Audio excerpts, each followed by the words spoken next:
how last session started. We were in the room with the table. Do I want to try it? Sure, I'll do it. Alright, the floor's yours. All right. Last time on Abomination Vaults, the Redeemers were found in a room with a giant table, which they have used to recuperate and rest when needed, behind a hidden door. After everyone was healed up, we left, and we're a little unsure of what to do. Some of us wanted to go straight to the boss, the guy in charge, because we believed he would have information. Others did not. We ended up finding a room with some spooky altar and a corpse beneath it. There were some magical trinkets, but I didn't touch any of them because I feared they may have been cursed. I believe after gathering until in that room, we moved on, and I believe Badine may have damaged the altar, which I would not have advised him to do, but it's alright, his soul will be judged eventually. We made our way towards the boss room. We found what looked to be a ruined barracks with nothing of interest in it.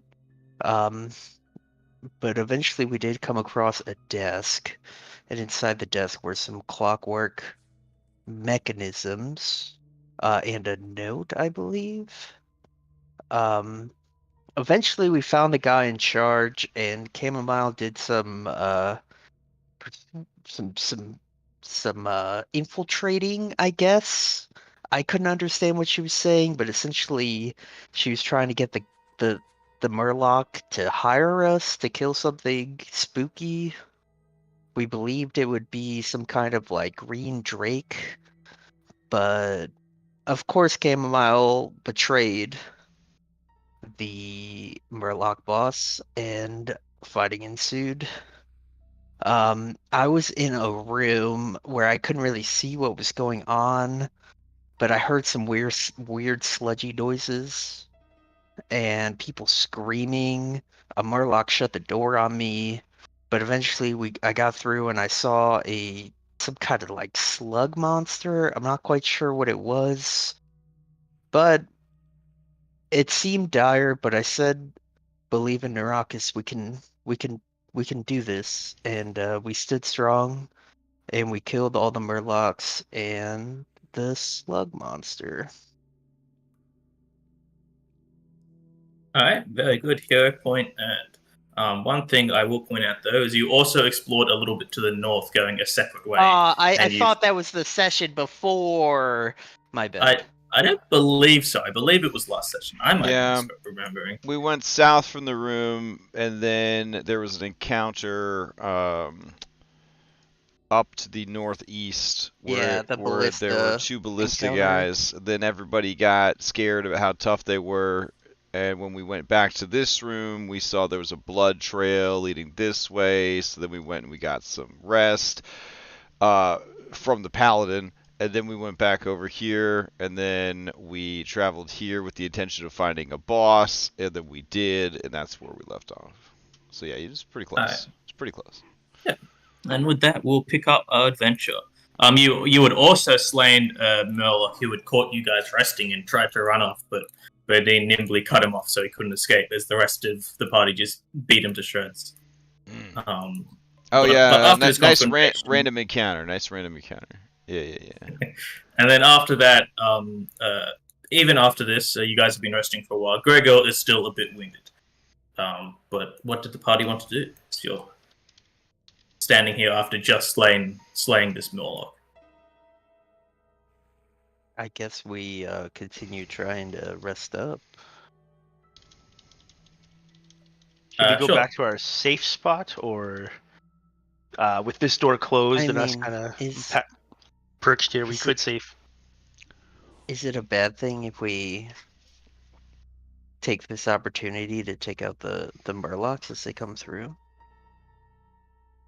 Then out the numbers and the rest of the dungeon? You mean just try to rest here, and then when they come through, we just keep smoking them?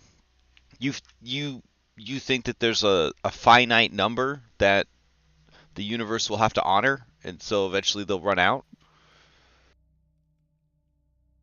I mean, I mean, that's logical. That certainly makes sense in like a thinking kind of way. I mean, I have this comfy chair, so I'm fine. I don't mind waiting here. Oh my god, Cam is legit just sitting in the throne. I don't know. I don't know how much more rest does everybody need. I mean, Gregor looks pretty beat up, so. Has it been an hour since I last tried to heal Gregor? I don't believe so. I believe you guys got interrupted when the last Murloc arrived. Yeah, so this is like the tail end of 50 minutes or something, I think. Right? Yeah, so you would have to wait another 10, I believe, to try again. Which would be Val will beneficial. Pull out one of these chairs and just take a seat. And pull out that big ass dusty tomb she's got. Okay, well, Gregor's gonna do this. He's gonna close that door. He's gonna just kind of pray in the corner here, and try and get his focus back. I'll take up watch post here, keeping an eye down this hallway.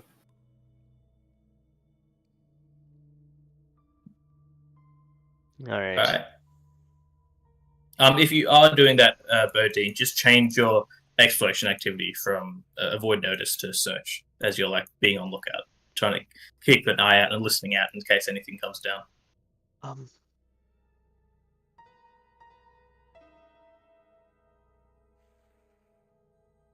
Right, so I think we're going to try and at least rest for another 10 minutes. Sure. Wait, how do I change that again? I'm sorry. So there should be a macro called set exploration activity. If you go into the compendium, you can find it there. But I would recommend just dragging it onto the bar, and then you've always got it. Because you'll be doing that pretty often.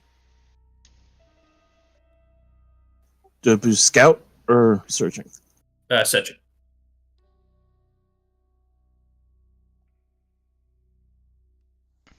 Don't worry, Verso will scout with you so that you get a +1 to your initiative. But yeah, as you guys are kind of resting in here, kind of waiting for a moment to like recuperate and begin your first aiding and healing magic again, nothing seems to happen in those 10 minutes. Okay, I'll get my focus pool back. So, what do you know what I'm thinking? You know what I'm thinking? I think that this passage is going to lead to the mossy stairs or the secret cave. You know, underneath the moat house. You call it a passage. It looks more like just a bit of damaged wall. No, this right here. This is a big old tunnel right here. Look how big this tunnel is. It's spacious. Well, I don't think big is the word I would use for it. To the stairs, because it looks like there was at once a wall here. Mm-hmm. So it's most likely under the bridge. I mean, passages lead a long way. But why would they create stairs to go down to get into here, where we are, and then block it with a wall? Because digging people made the tunnel. Building people made the walls. Uh-oh. That was a misclick on my end. For a moment, my blood started to pump a little bit slower. Okay. Well, can any of you guys fit in this passageway? So any small creatures able to walk through like normally. Anyone medium or larger would have to attempt to squeeze. So an acrobatics check. All right, Jeff and I are gonna go check it out real quick. You should wait for okay.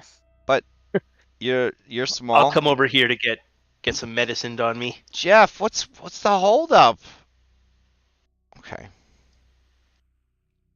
Ugh. As you enter this cavern, water drips down the walls, particularly along a jumble of dangling pallid roots to the south. Beneath them is a large, soggy nest of mud and bones. You presume this is the den of the creature that you just fought. Okay. But there doesn't seem to be anything else you can see currently. I am detecting the magic. Yep. So as you walk there, you see entrance into another room, and it appears the wall has fallen through. You recognize this room because this is where those 4 Murloc bodies were stashed when you walked through the first time from the other side. Okay. I just want to point out that Val has no issues at all conducting medicine on medium-sized creatures. No? Okay.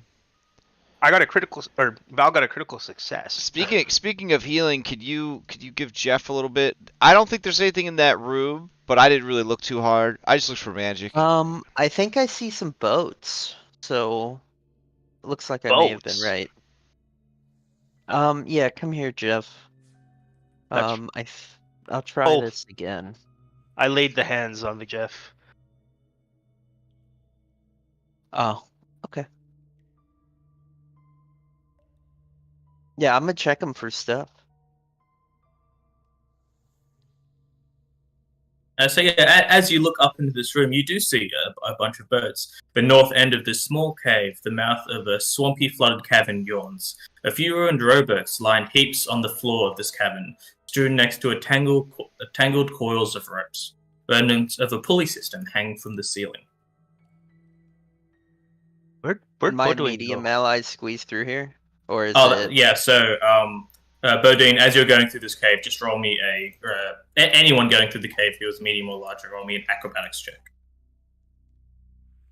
There's also some stairs up here, and even further. But I'm gonna search these boats, see if there's any items of interest for you. What's up here? It looks like some mossy stairs. Do those stairs look mossy? Mm-hmm. Bodine, you're able to get through, but it does take you quite a long time. In fact, it takes you about, with a... What did you roll? You got a 19. 19. Every minute gets you through, like, 1 square as you're, like, struggling to get through. Gregor, you're still stuck at the entrance.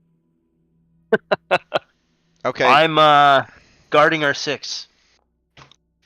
What about Verso? Does the 12 get Verso? Verso is also stuck. Well, not stuck, but not making any progress. Damn. Wait. Can't I just unsummon and resummon him? Correct. Oh yeah, never mind. No, I don't want to leave Gregor by himself. He's so old. I'm gonna go try and help him. By what? Greasing him up? No. I don't carry grease. Well, it looks like there's a way around. I think we'd have to go back to that long hallway, and then there should be a door.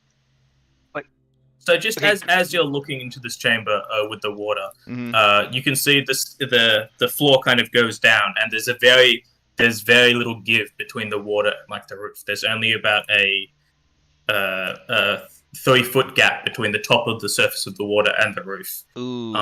And from what you can tell, you can kind of see at the entrance of the water appears to be about 10 feet deep. Val. But we can see the bottom of the water, so it can't be that bad. Gregor's gonna grab you and be like, "Get them back. The Murloc wanted us to go in there to kill some beast that's supposed to be that direction." No, I thought that was the slug. Nope. No, there's some kind of river drake. It's like a dragon that lives in bodies of water. Can you guys hear us?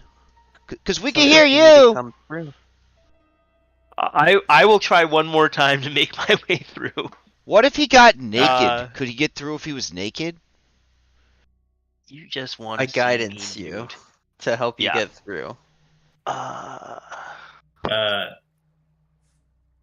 Taking off the armor would not give much of a bonus, if any. Oh, those dice. The tease every week. Okay, fine. You know what? Look, he's our giant friend. It's not pretty. All right, we'll go back. Not pretty. All right. Yeah. All right. Oh, we could try going the opposite way. See if we can What? find We're not someone gonna else. split the party? You crazy?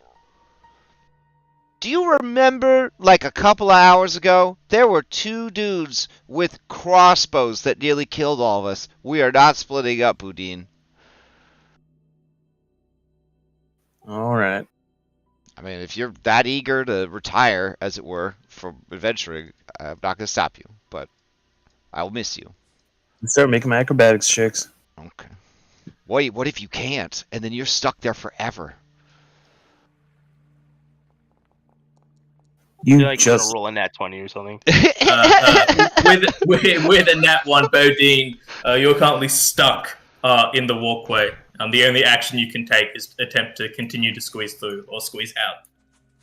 Oh no, can Pork get past him or no? Maybe if you took this like sludgy stuff and rubbed it on your armor to make you slippery. Oh wait, yeah, the slug exploded, right? Bonus. Yeah, Bodine, with that, you're able to continue squeezing through it. Eventually, you make it back to the rest of the group. So are you a stickler for the actual squeeze rules? Are we all gonna have to sit here for like 4 fucking hours while he squeezes through this passageway, or no? No. If you guys are trying to use this stuff to like grease him up and like you're trying to like find a way to solve the problem, it'll be enough to get him through. Except you guys will just take some time to answer. Okay, so let's do that and let's get him through. Well, no. I just meant just now, waiting for Boudin to catch up, because like squeezing is slow. Yes. Yeah. Oh, okay. It takes 1 minute to squeeze 5 feet. I'll get my focus back.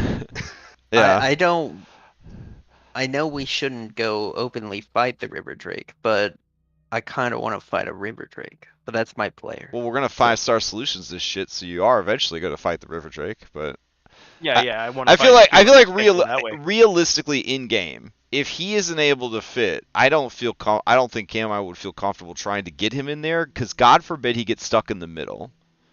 You know what I mean? Like, you feel like if Gregor was in quotation marks lubricated as you were pushing him through, the whole party would be able to get him through. It would just take you a while.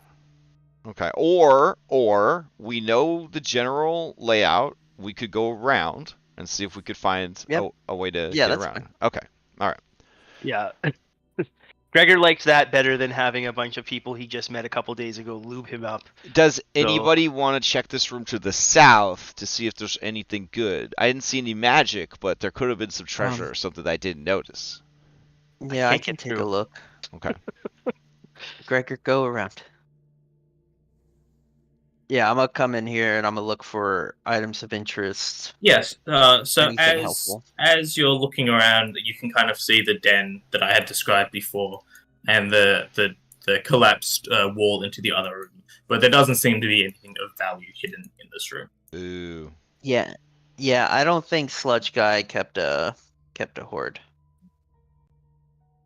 And anything that he would have had inside of him would have, hit us when he exploded. Exactly. All right. Uh-oh. I think. What? I think Pork faced through the wall. No, Pork has faced through the wall. Hold on, let me grab it for you. He's truly a magical creature. I was just gonna say I didn't know he had that power. So do we want to go up and around, or do we want to open up these doors here just to be He has safe? many powers, most of which can never be taught to you by a good aligned familiar.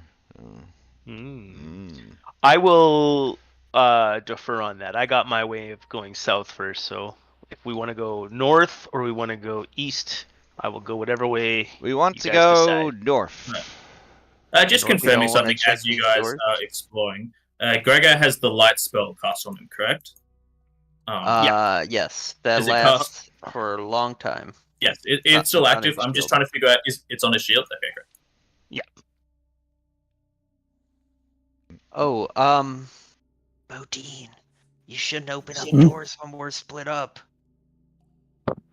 But we already went that way anyways, didn't we, Bodine?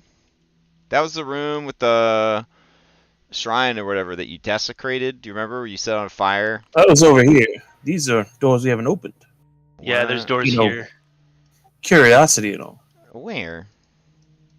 Over here. Then we should probably open those because they're right next to the other doors.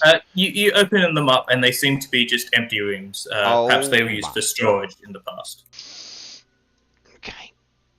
There doesn't seem to be anything stored in there currently. The second one you open up, there's a rather large spider web in it. Ooh. Fire! Fire! Throw fire at the web!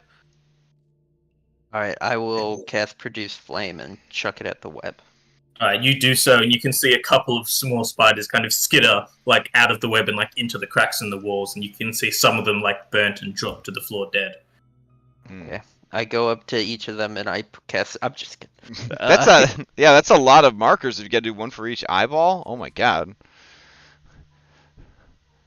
Oh no, you just do one on the forehead. Okay, so don't be tempted by that door. We should do a left-hand perimeter. Left-hand perimeter. I am really curious about that door that they wedged shut. Well, I'm curious about this door that's got magic glowy stuff coming on for the other side of it, but we gotta do this right. Left door.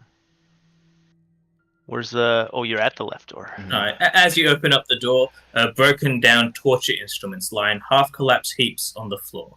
To the north slumps a ruined stretching rack, while to the south a pillory lies fallen on the floor.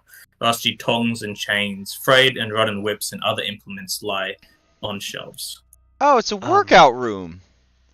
No, this is a torture chamber. I'm gonna look around for any items of interest. Do you want me to say that every rim? Because I will. That's why we have explore actions. Yeah, if your character's searching, you don't need to. Okay, I'll stop saying it. It's all good if you want to if your character's actively doing it. But you don't find anything of value. But you do notice that there seems to be a strange mechanism connected to one of the rusted rings down here. You think it might be connected to a door. Ooh, can I tinker with it? Check this out. Yeah, do it. Do your thing. Whatever his thing is, I'm not sure yet. Are you just pulling down on it? No, I'm examining it. Oh, okay. Yeah, you think you can kind of see it's embedded into the wall, and you think it might open up a passageway here if you just yank it down. Alright, I'll do that then. And you see once more, you see the stone wall slowly move to the side as it opens up a passageway. Oh. Well, looky here. I think we should go that way. Yeah, that would be left. That would be the most left. The sigil 3 bricks above it. Okay.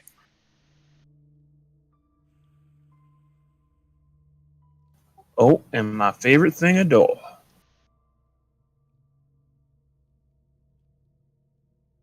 Okay, that's a lot of people for one door. We'll just wait back here. So you open up this massive circular room. The walls of the circular room are smooth and grey, and you see a ribbon of pale blue light coils and slithers through the air, connecting the floor at the ceiling of the room to the ceiling 15 feet above.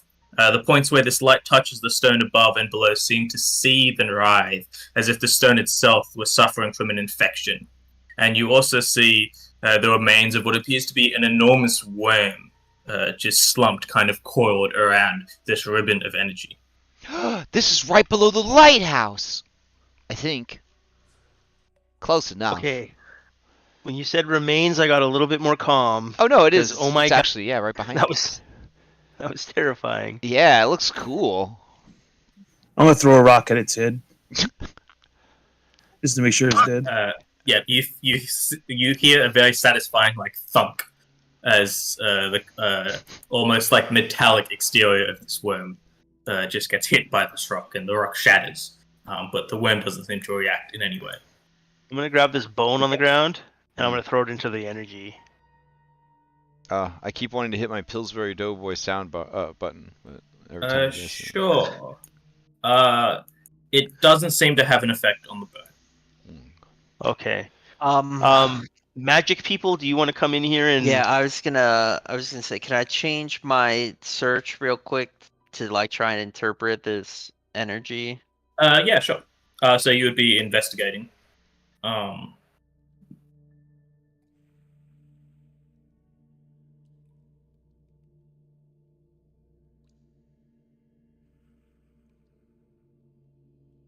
Oh, here's some detect magic coming. Yeah, with detect magic, as you enter the room, emanating from the spiral is strong, very strong magical presence. Okay. Valen, as you're inspecting it, you're not really sure what to make of it, but it somehow feels familiar. Jeff is going to examine the remains for anything digestible, but not going to go into the swirly light. Yep. So as Jeff is kind of exploring, you can see he will fly over to you and like kind of buzz his wings and then fly back over to the mouth, like just outside it. Okay. You want to show me something in its mouth? I'm gonna go back to searching.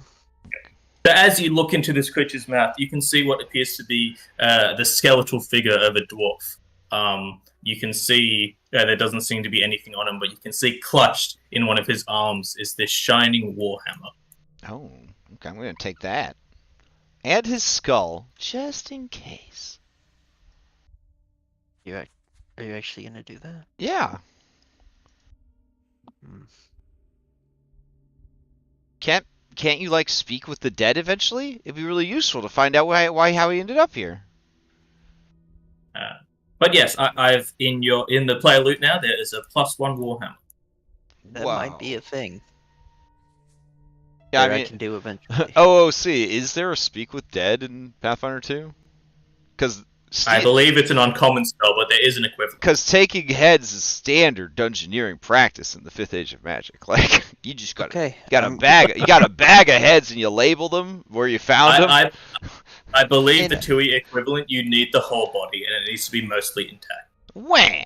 Alright, fine. Then she does not take the head. But leaves the head with the rest of the bones of the body so that we can come back here. Alright. Okay. So uncommon spell, that means I need to like go through extra means to get it, right? Yes. You know, a lot of the time, just ask the GM. But, hey, yes. If there was treasure in the mouth, imagine what's deeper inside. Chamomile's gonna climb inside the worm. Oh my god! Alright. Gregor like rushes over like. Do I have to squeeze at some point, or am I good? I would say it's relatively easy for a small creature to just kind of continue climbing through. Eventually, you do hit a point where you just run into like it starts to get like too tight, and the muscles have like atrophied to just be like closed off, and you can't get past that point. But you don't find anything else within the gut of the creature. Dang. Okay. Ash, just for the record, I do think Speak with the Dead is kind of like in flavor for Valen. Yeah, it definitely is. So I'm gonna start doing the means to start researching how to get that spell. Wink, wink. So I will let you know. So you can start researching it now. It is a level 4 spell, so you would only get it at level 7. But I think it would definitely be something that you would get. If I'm still alive, we'll come back here. We'll talk to the dwarf. Okay. Gregor's just gonna look very concerned as Cam climbs out of the mouth of that. He's just like, "What are you? What possessed you to do that?" There was no additional treasure hidden inside. Listen, long ago in the first age of magic, there was a giant fortress in a frozen wasteland, and there was a big worm creature, like a big bug creature with blood made of lava, and inside that creature's stomach was a ring of wishes. But like, the heroes could never have found it because, its blood is lava, and it was on an ice bridge over a 500-foot pit. And so as you were fighting it and killing it, its blood would spill out and melt the bridge. It was an impossible situation. But anybody that was crazy enough to dive into its guts would find a ring of wishes. The moral of the story is always check the guts. And then she just skips away. She just skips away. Alright, Bodine, as you open up this door, this 5-foot wide hallway features 3 alcoves along each side. Stone sarcophagi stand upright within each. Oh, we should probably sarcophagus. Close our doors. Oh no, Pork is trapped. My baby. Okay.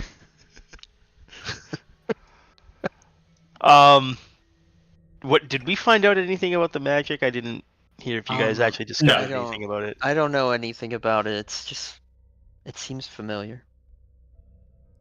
I mean, I don't know if I'm allowed to speculate, but I think that this is directly below the lighthouse. It's also the same. We had a murloc. It's also the same shape. The lighthouse was a circle.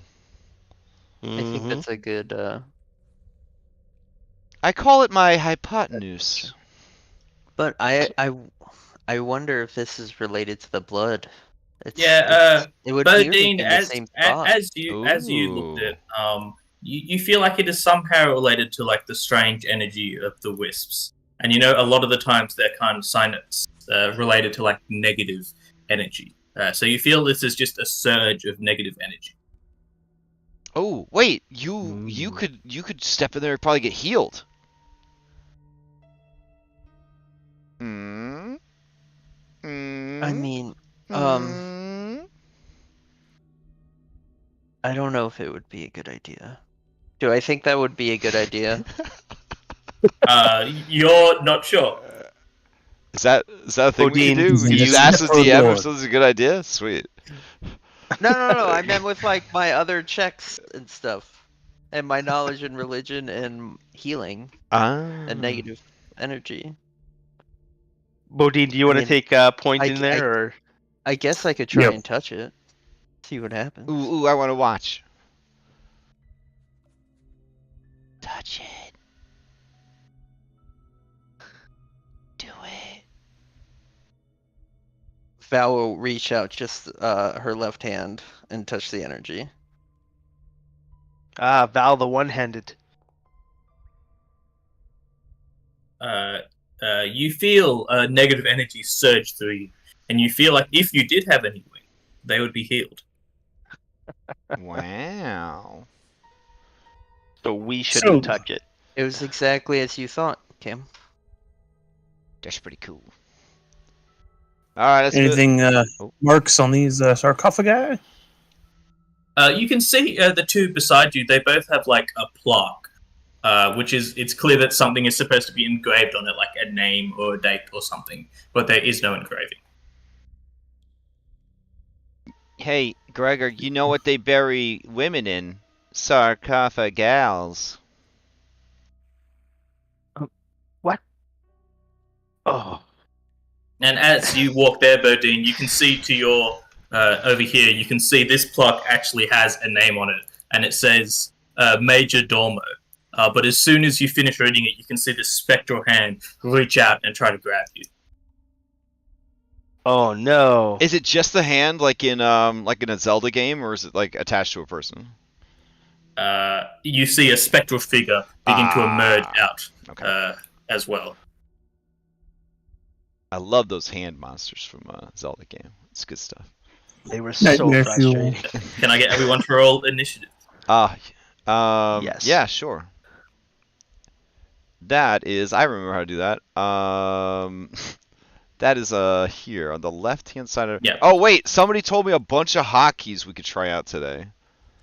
Oh yeah, sure. I'm open to anything. Okay. I'm still relatively new to using Forge, but. Let's see. Where were they? They were on a video comments. Let's go to our comments. Let's see what happened. While you're doing that, Bodine, you see this spectral a purple image, almost of a skeleton, emerge out from the sarcophagi. You can see green light kind of glowing from its center, kind of piercing through its rib cage, its eyes, and its skull. Oh, that's cool. Oh, yeah. Is it wrong? I think it's kind of cute, right? It's like a little bit. Is that? I don't know. All right. Anyways. All right. Here's what Walzerian has to say. If you shift click, it will roll automatically.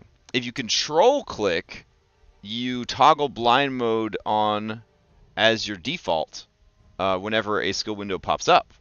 And if you control shift click, it will automatically roll a blind roll. Okay, great. That is good to know. Mm-hmm. Okay. But yeah, you see this creature reach out towards you, Bodine, and takes a swing at you with its spectral hand. Oh, it's secret though. It's a secret. That should not have been a secret, so I re-roll it. That's my mistake. I think you right-click reveal, yeah? No? Oh shit. Well, never mind. It was the same result. So you see this hand reach out and just grab Bodine's neck, and you can see like the life force begin to get pulled out as Bodine takes 18 negative damage. This game is so fucking nuts. That you will then see the creature, like while its hand is like inside Bodine's neck, you will see like a shock of energy go down and strike Bodine's shadow, and it begins to like shimmer and start to like move away from Bodine. Whoa! As Bodine is also enfeebled one. Anything else? I don't know. Is there anything else it does? Just confirming. Is there anything else that this level 2 monster does? Okay.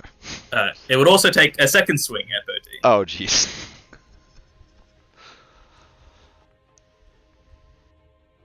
Oh. Hitting for 12 negative damage. But you're okay, right? You doing okay, Bodine? I think Gregor wants to use a reaction. Oh, okay. That makes sense. Yeah, sure. Gregor, you do get your reaction at the start of initiative if you're like in the mindset that you're about to start a fight. So in a dungeon, that makes a lot of sense. So if you want to use your reaction, you can.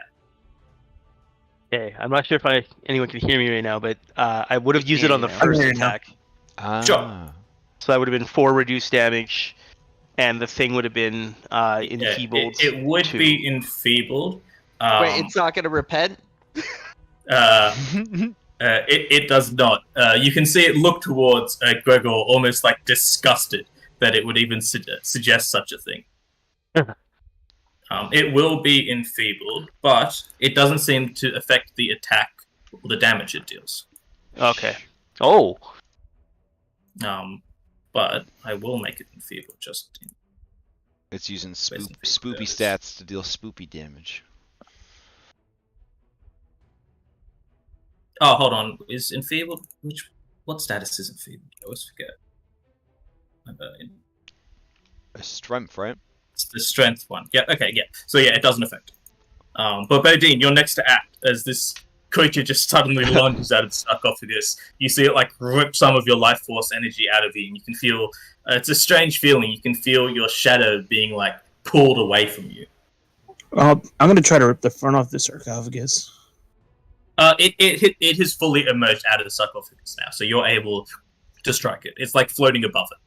Oh no, I want to torch his remains. We're in the sarcophagus. Oh yeah, sure. See what those wisps did to other things earlier, so. Sure. Roll me an athletics check if you're trying to move the stone roof off of it. Trying to use my brains a bit.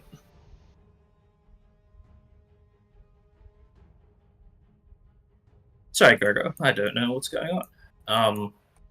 Regardless, with a 14, because you're enfeebled, you're just not able to move it off. Alright, well then we'll strike at this thing.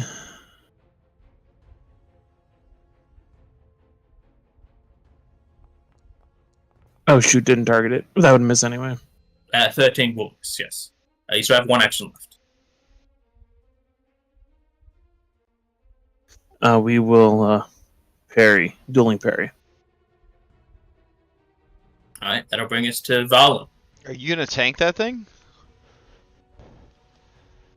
There's not a whole lot I can do. So, first action, I watched it reach out and attack it. I want to try and recall knowledge. Sure. It will be a religion check, and you don't need to make it hidden during combat.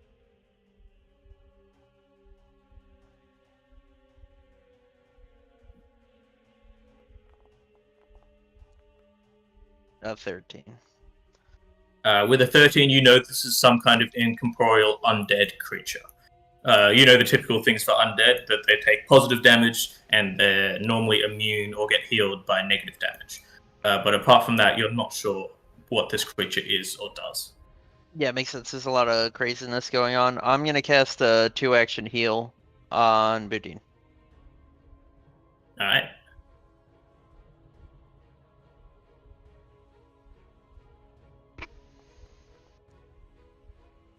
For 9. But 9 on Boudin. That will be your 3 actions, bringing us to Gregor. Thank you. If you need me to control your token, if you're still lagging out, I can do so. Just tell me what you want to do. Yeah. Oh gosh. This thing is spectral in nature? It appears to be incorporeal, yes.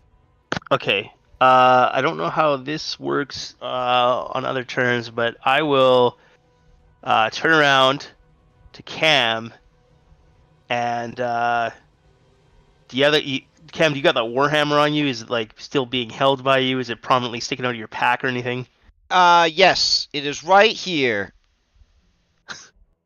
Okay. Could I use an action to take the warhammer from Cam? Yeah, if it's in Cam's hand, you can easily spend an action to grab it from them, if they're willing. Okay. Yeah, sure. I don't need weapons. Okay, I will grab that warhammer. So I may need assistance in pulling it onto my sheet. I will do so. Thank you. Seems like I can... Okay, I can access my sheet. That's good. And your longsword, presumably... You normally just have your shield out. You don't normally have your longsword out. Right, yeah. By default, I always keep a shield, free hand. So I will... I guess second action will be... Do I have to draw it if I've already used my hand to take it? It's in your hand. You're fine. You're wielding it at the moment. Pardon me. Okay, so I will then try to use this this weapon that I am told is magical to strike out at this spectral being. And +1 warhammer. Oh, target first. Okay.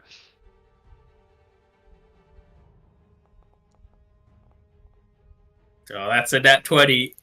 Nice. That's awesome. Nice. Remember to click the critical damage instead of the normal damage. I'll let you know when it shows up. I see a nat 1 on my screen where the dice is. But... We believe in you. It's a nat 20. Do you want me to hit the damage button for you? You should, because it still hasn't loaded up for me. So. Max damage as well, 24 damage as you slam your warhammer that you've just grabbed off Chamomile into this creature's head, and you can see its form begin to diminish. However, even though it is magical, it does seem to not take the full amount of damage, but you can tell it being magical has helped your damage. All right. I'm going to raise shield as my final action. And, oh, yay, the damage and everything just popped up right now on my screen. So if you can raise my shield for me, that will end my turn. Sure thing. I will continue to try and fix my internet between my turns. Alright, Chamomile, you're up. Okay. Okay. So Jeff's gonna have to sit this one out, I'm thinking. What are the controls to shuffle through a stack of tokens in your Foundry world? Is there such a feature? I think that might be, but I can't remember what it is. Right. Then I will just slide people out of the way. One thing to point out as well is during exploration, it's fine, but in combat, you guys wouldn't be able to start in the same square. Oh, right. Okay. Let's see. Well, I mean, a small and a medium could be in the same space, right? I believe by default it's tiny and Tiny medium? but I might Okay, need to okay. double check that. How high is the ceiling in this hallway?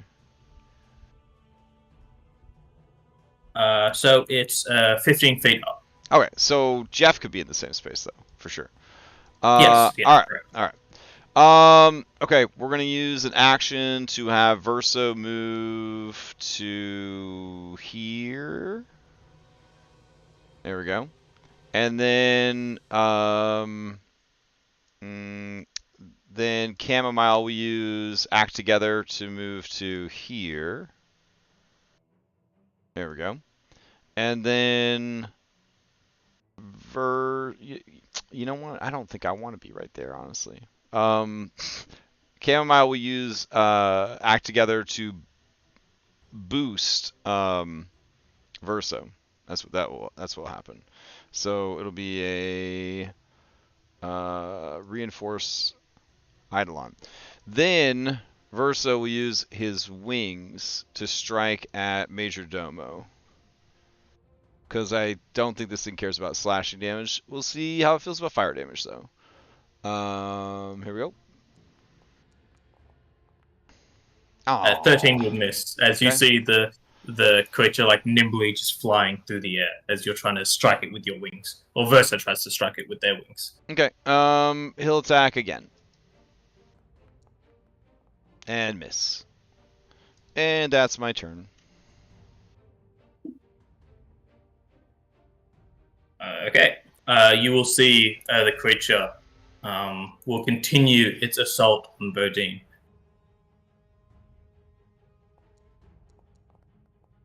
Jesus. Why is it saying... Oh, yeah, no, that is another critical hit. As you see the creature once more reach into Bodine's throat, like just like going inside, and then you see it like squeeze. For 16 negative damage. Well, at least it didn't drop you. That would have been 2 wounds right away. Will then spend its next action once more to begin to like pull your shadow further away from you, as you're now enfeebled 2. It will then look towards Gregor, and then try to swing out with its claw.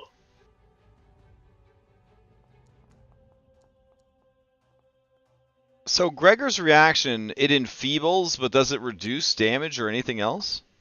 It does. Bodine took 4 less damage the last time it happened. So if Gregor Could wanted Gregor to do have done now, that again? Yeah, he's like... He could have, yes. He's like... So I was going to say, yeah, because of the internet, I will say, if he comes back and says it happens, it happened. Okay. Yeah, okay. So heal yourself for 4. I mean, I don't know if it would keep him up, though, honestly.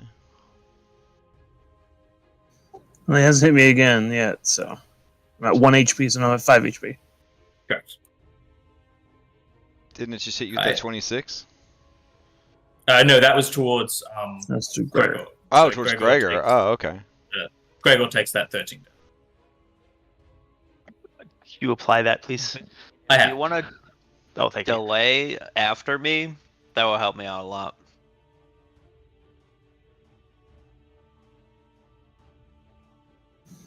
You're telling me you want me to delay? Yeah, if you delay it like 7, help me a lot. I'm not sure if that's like too meta or not. You can say stuff like that in character as well, like telling someone to wait. Yeah, I'd say wait for me, Boudin. Don't do anything yet. Okay, so I'll pass on my turn until 7. Is that how that works? I've never delayed my turn. So yeah, essentially you just get taken out of initiative, and then at the end of anyone's turn you can jump back in. But that does change your initiative for the whole combat. Does delaying Gotcha. take any action economy or no? No. Okay. Alright, so Valen, sure. Alright, Valen's And I'll use go after action. Valen. Yep. Valen's gonna use action to stride. We're gonna move right here. Yep. And then I'm going to 2 action heal Boudin again.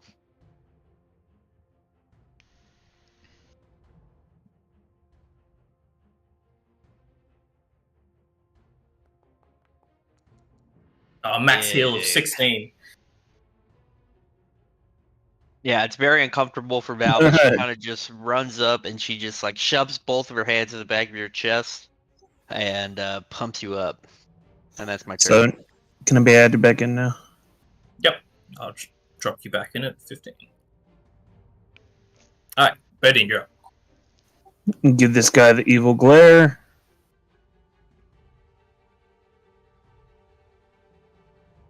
Let's see, try to...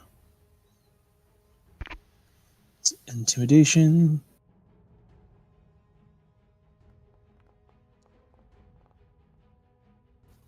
$21. A 21 is enough. You can see this creature trying to like rip the shadow from you, and you just like glare at it, and for a moment it kind of backs up, almost taken aback. So it gets fear 1. Yep. Yeah. And you also And gain then- panache, but you gave it to yourself. Yep. And I will strike at the repeater.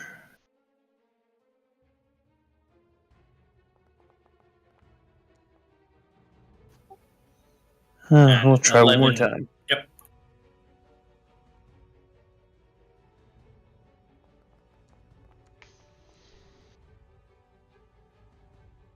19. 19 will hit because it's frightened. So that will just hit. So roll me damage. As you finally strike out with your rapier towards this creature.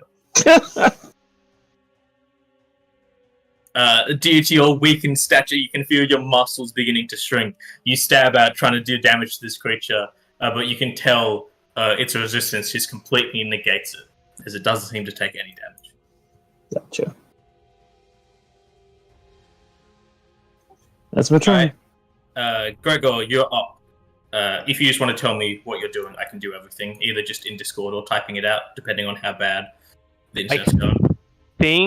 I don't know, this last round after my last refresh, everything seemed to actually roll and stuff in real time, so I think I might be good. Okay, great. I will open up by trying to strike it. And so that is the Warhammer. Is it still, did it save my targeting? No. Okay, so target. Okay, so I'll lash out again with the Warhammer. Oh, that tease. A 17 will miss. I'm going to use my hero point. All Try right. again. Reroll it. I want that 20. 15 will also miss as well. You still got 2 actions left. As Yeah. you're trying to strike this creature, but it's just nimbly dodging out of the way. I will... I don't really have much else to do, so I'm going to Hail Mary and try again. Second attack. Oh my god. And, do I have anything that would be of help? Oh! Oh, that takes 2 actions. I'll raise my shield. Chamomile, you're up. Okay. All right.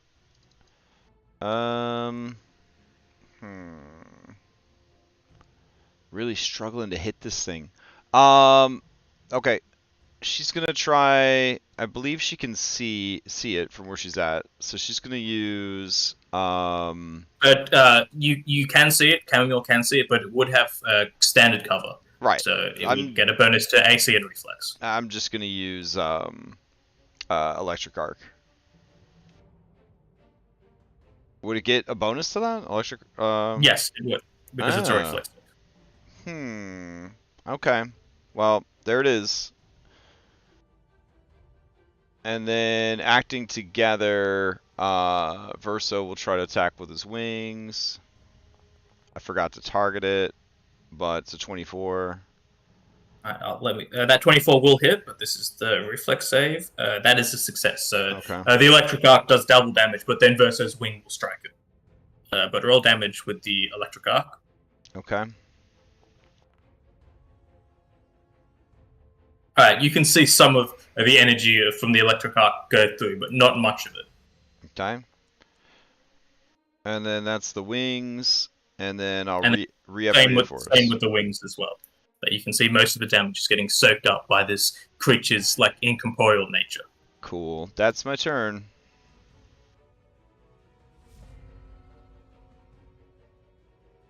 You will see the creature continue trying to strike Bodine. I will use my reaction. Yep, if it hits, you get to use your reaction. That's another crit.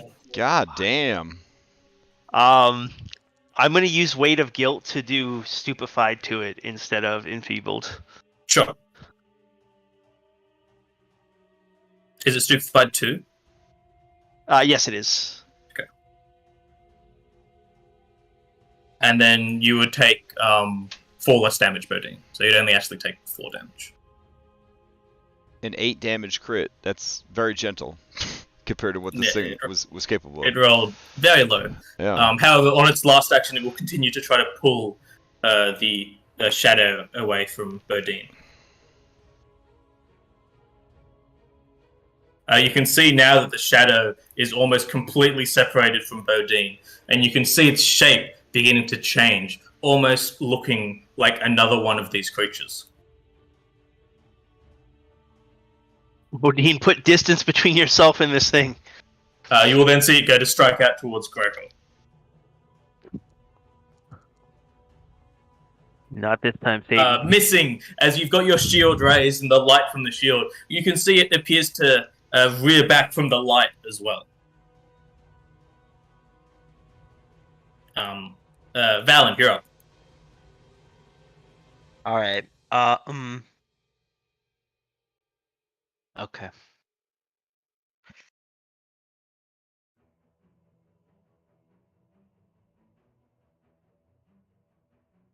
I'm gonna cast.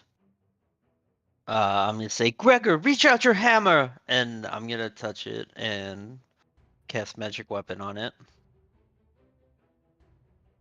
And then I'm gonna slap him on the back and guide him. Alright, I'll try. How's it looking, Gregor? Do you need me to still do stuff, or are you able to do it now? Oh, I think I can do it. That's cool. It actually prompts you to list what is being. Yeah, you get to pick the weapon. Yeah, and I'm cool. gonna say, Bodine, you need to get out of here. It's not safe for you. That's Bodine's turn.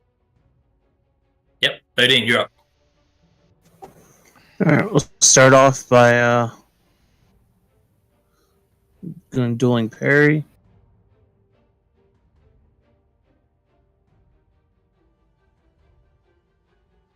And then we will try to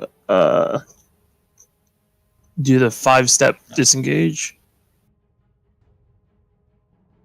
So you're actually surrounded at the moment, so you wouldn't actually be able to step because there's no square for you to step into. Why would you step? It's doesn't have opportunity attacks, or it would have already wailed on Versa or Velen when Velen went by. Oh, that's true. I guess tumble through.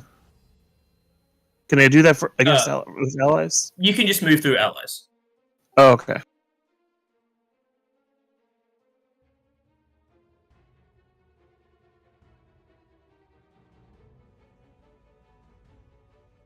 I'll move down here. Alright, you've still got 1 action left if you wanted to do something. Then we will strike before we move. How about that?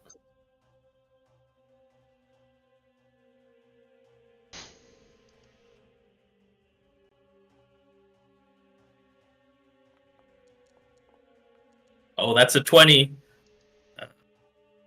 Oh, very roll nice. that crit damage for me, but we'll see how much it actually is. Alright, due to the enfeebled, you go to strike out towards this creature, and you feel like if your blow was slightly stronger, you would be able to damage it, but the damage you did was not enough. Oh. But it was stylish, that move that you did before you disengaged. Fair. It was very cool. I would have given you panache if you didn't already have it. But that's all your moves, so Gregor, you're up. Okay.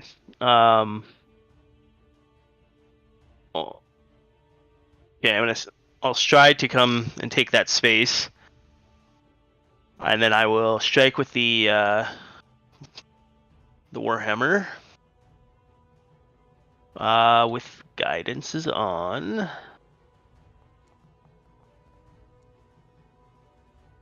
15 will miss as you try to swing with your Warhammer, and you're just not ready for like the might as it's been enchanted, and you just slam it into the wall next to the creature. Oh my gosh. Okay, I'm not raising my shield. I'm trying again. Remember, you guys have hero points too. No, I don't. None anymore. Oh, okay. A 20 just hits as you slam your Warhammer into the creature.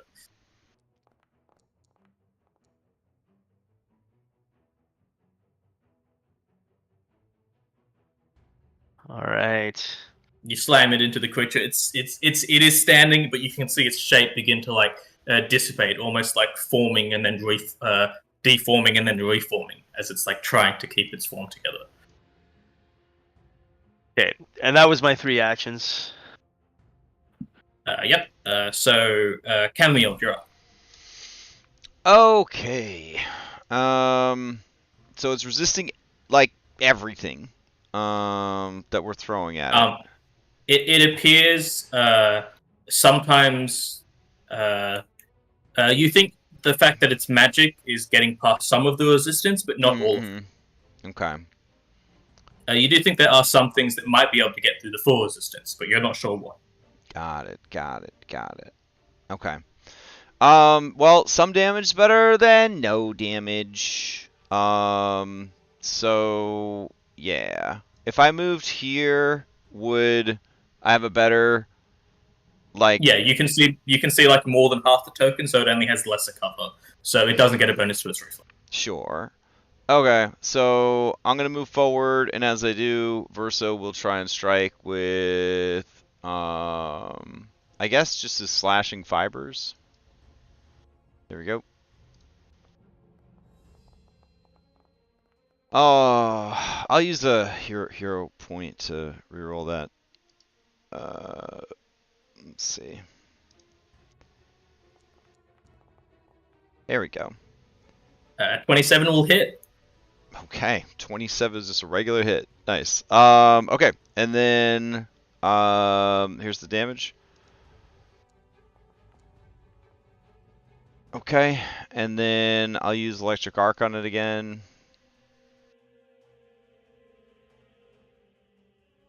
It will roll a reflex save. Succeeding, but half damage still. Okay. Lost 14. Yeah, it's good times.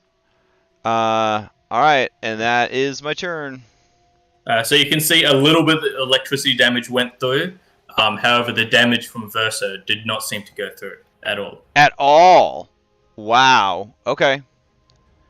So it's magic or nothing. Okay. Well, now we know. That's my turn. So glad I'm a melee class.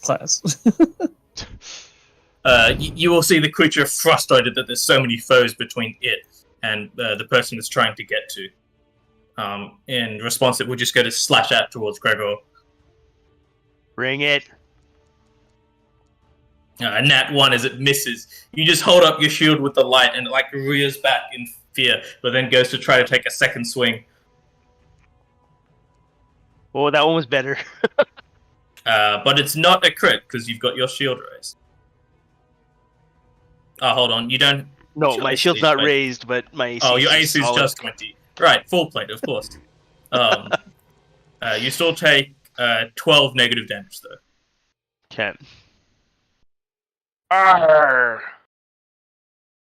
And then one final swing, but once more bouncing off your shield covered in light. Alright, Valen, you're up. Okay. I am going to... Does it have cover from me at all? Like, no, it doesn't. Minor? No? Yeah, allies don't, right? That's what I thought. Okay, This is an attack roll. This is not an attack roll. This at least does half damage. Yeah, I will cast Electric Arc. Alright, it will try to make a reflex save. If you post that in the chat for me. as it's getting used to like seeing all these like bolts of electricity shoot out towards it. That's a success, so half damage.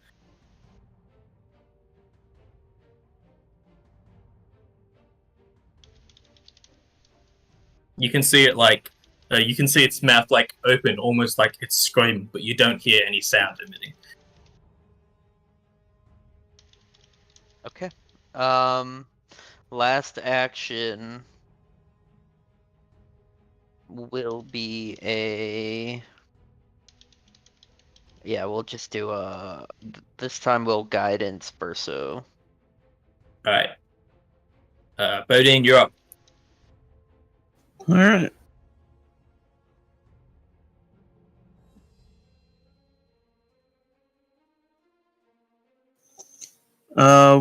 We can't get anywhere near him.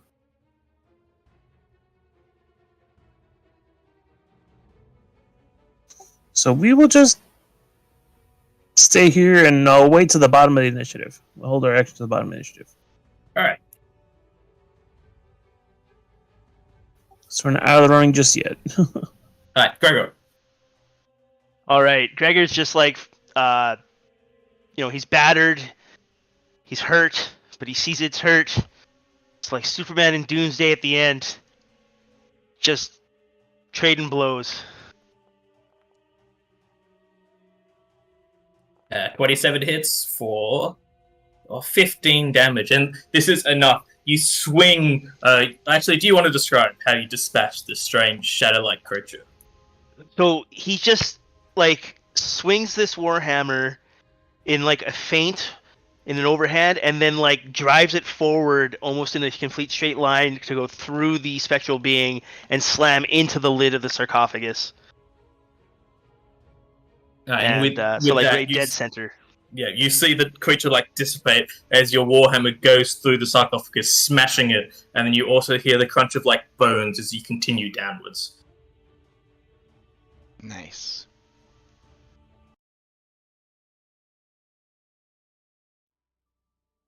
What the hell was that? I'm gonna go with a ghost. Also, its name is on its box.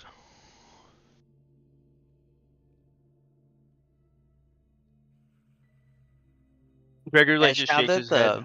I thought demons were bad. Yeah, undead are no joke. Now that the like fighting's kind of like died down and stuff, and like Valen actually has like some time to think, can I try again to see if I could recognize what that was? Sure. I'll do a hidden check for you.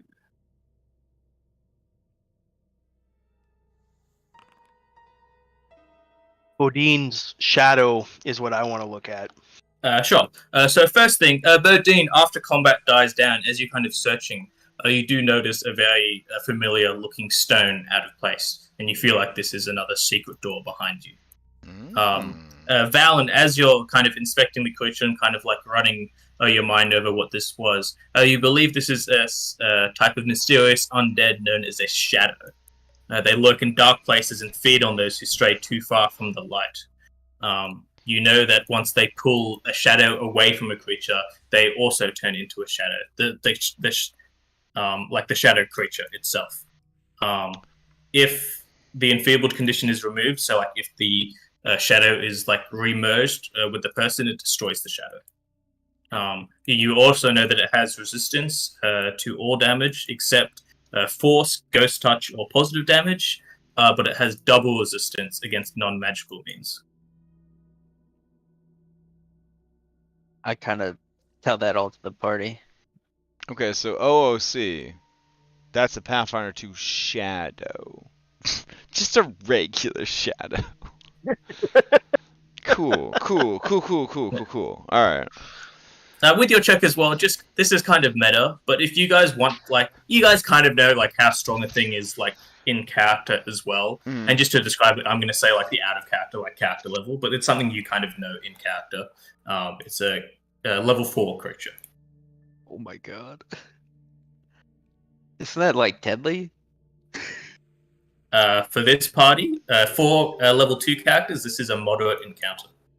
Oh, just moderate, guys. Moderate Chill checks out. Nobody dropped a 0. Yeah. I mean, it's really also the narrow We should have had you battlefield tank and it, because then you could have just gone and hopped in that swirly thing and got all your hit points back. I mean, your vitality. I'm gonna open its. Yeah, crack it sarcophagus, open. Take all its stuff. Pretty much. Inside, you now just see the destroyed remains of the skeleton. Boo. Huh. So, I Excuse mean, me. it's resting Pardon time. me. Yeah. Do we want to search the rest of the sarcophagi? No, because what if there's another one, like, that's just waiting for you to pop the top, you know? Like, you probably want Moderate. Sure, moderate. I mean, you're tanking it, bro. You got the hammer. Burdine, I are you think trying to open up the door below you? I'll try to open the door. So, is the fact that you play with Fog of War on, is that indicative of us, like, mapping the dungeon? Like, are we Yeah. allowed to use that knowledge to our advantage and guide ourselves and stuff like that? Or Yeah, so this is something I actually wanted to bring up, if you guys prefer the Fog of War or just being able to see what your character can see. I'm fine for it either way. I love the Fog of War because it gives a feeling of progress, and I like also it helps me remember stuff that has happened. Yep. Then we would just presume you guys are like keeping track of like where everything is. So presume you guys have a physical map with you, Okay. essentially. Look, as I don't the know about these maker. young whippersnappers, but I am a aged and learned adventurer who would definitely be keeping track of where I am. Yeah. Wait, but would you actually be? Like, do you want to have to map the dungeon with, like, a map program and a piece of paper or something, or are you okay with the Fog of War?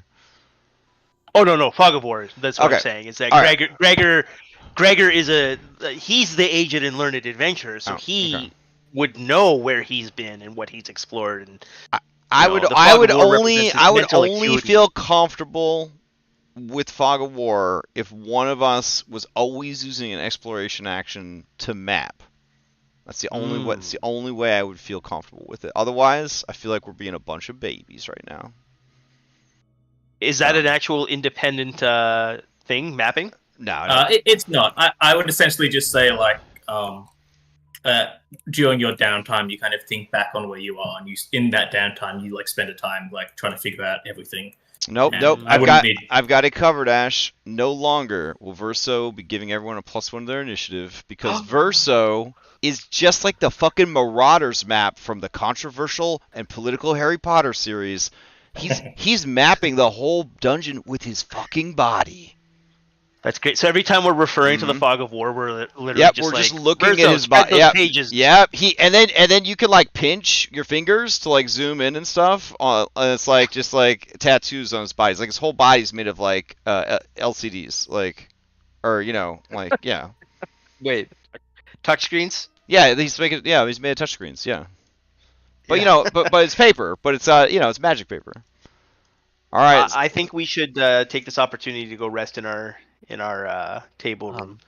One thing as well that just Valen would know is that the enfeebled condition that Bodine is suffering, you can see the shadow slowly reforming with Bodine, but it will take a rather long time. For each stack of enfeeblement, it takes an hour to recover from. Oh my goodness. Yeah, I need to spend at least 8 hours to pray before I'm comfortable with us going 8 forward. hours? Oh my gosh. Okay. Alright, pack it up, everybody. Pack it up. Back to the table room. We don't need to... Yeah, we don't need to go back to town. I'm sure we could camp out in that table room. Table room. It's right there.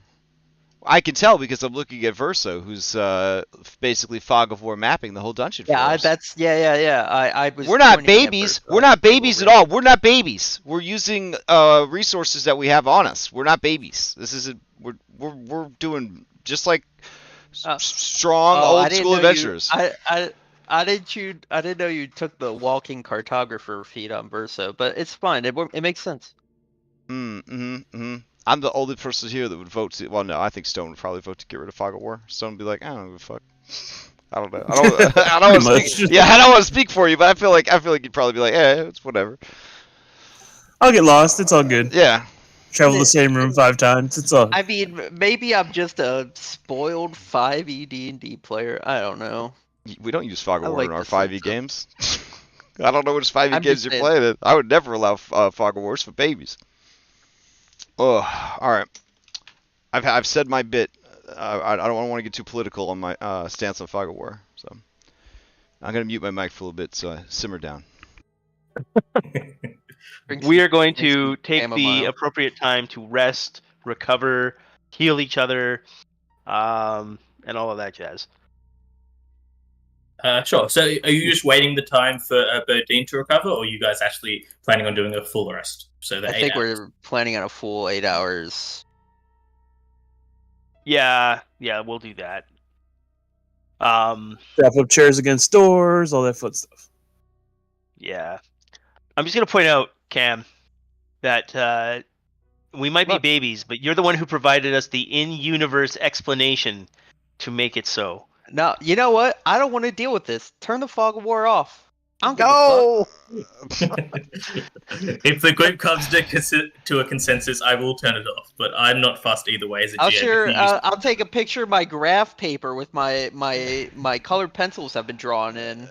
But we got to take at least 5 minutes in each room for me to, Oh color in no, those squares. man! It's the future. You make a Google. I'll start screenshot everything. No, and put it together in a page document. It's That's basically actually that's pretty smart. But you could also do an Excel, like a Google Sheets, and then each grid is like it's like a grid on the sheet, and then it's collaborative, so everybody can like draw on the same document, like build the map that way.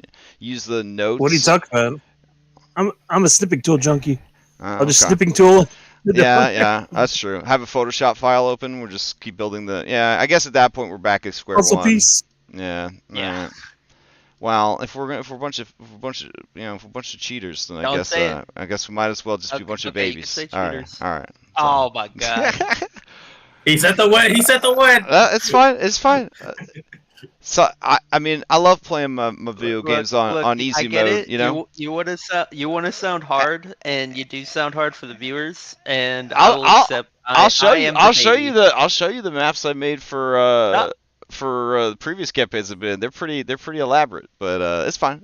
You know, I don't mind as long as Verso's here. If something happens to Verso, I'm gonna loudly vote to get rid of Fog of War. That's my stance. Before you guys rest down for the 8 hours, because an 8-hour rest doesn't actually heal you fully. Was any healing going on beforehand? Was layered hands being used? Was medicine? I'm happy to head wave it if you're doing the 8-hour rest, but I'm just asking. Yeah, we would definitely heal up. I didn't know we didn't heal to full. How much did we heal on a long rest? You heal your level times your con modifier. Yep.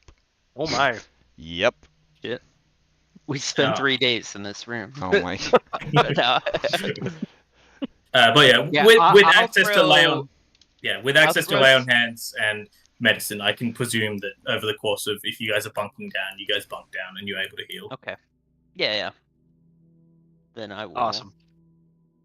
So is the 8 hours then, Val, was that primarily for the idea of the healing or recovering your spell slots? Spell slots. It would also recover Bodine as well, because Bodine will take at least 3 hours. Yep. And I get all spell slots back on a long rest. Now I'm questioning everything. Right? I love it. It makes con even that much more valuable. When it becomes a multiplier on your recovered hit points, damn. As you guys spend time resting, you're not necessarily sleeping, but just with the 8 hours of resting, you guys are like talking amongst yourselves. You might pull out some rations and munch. You don't seem to hear anything, any like footsteps or creatures kind of like beyond the doors that you're in. And after the 8 hours, you're all recovered and ready to continue adventure. Yeah, over the 8 hours, Chamomile's trying to convince us to forget where we've been. No, in game, 100%. Verso is mapping the dungeon. I'm done. It's fine. It's fine. I just poked And then my next character, the skeleton barbarian, he's gonna etch the map of the dungeon onto his bones. No. Honestly, Wait. We'll give I him look 2 at eye your, patches. graph paper here, and I just don't have those skills. But if you want to do that and share it with us, I'm fine with that. If that makes the experience better for you, I will not complain. No, that's fine. We should enjoy the technology that we have. We lived through Pando. We lived through Pando. So Okay. Assuming we are arrested, guys, do you want to search the sarcophagi that remain in that room, or do you want to move on to a different search, like different area to search? The dead have no need for worldly possessions, but you don't know what you're gonna find. I think we should search the sarcophagi. Okay. Cuckoo. If anyone disagrees, by all means, let's talk it out. Otherwise, let's head over here and we'll. We need to open that door. Now, as we walk past this, we can see that building lit it on fire, right? Yes, it's very obvious that this has been destroyed. But not by who? Could have been anybody. All right, so we're gonna search the different sarcophagi. Chamomile, you're our magic detector, right? Yes. Cool. I'm gonna pick Chamomile up with one hand and start waving her around like a metal detector. I'm not. I could very much. Fine. Sure. Okay. I couldn't actually see inside the sarcophagus. It's good. But yeah, as you're, you don't detect any magic from any of these, and in fact, as you spend the time searching them, all of them appear to be empty, apart from the one that you had fought previously. There doesn't seem to be even a body in any of the other ones. Interesting. Do we want to continue on the leftward journey? Yes. Is that our plan?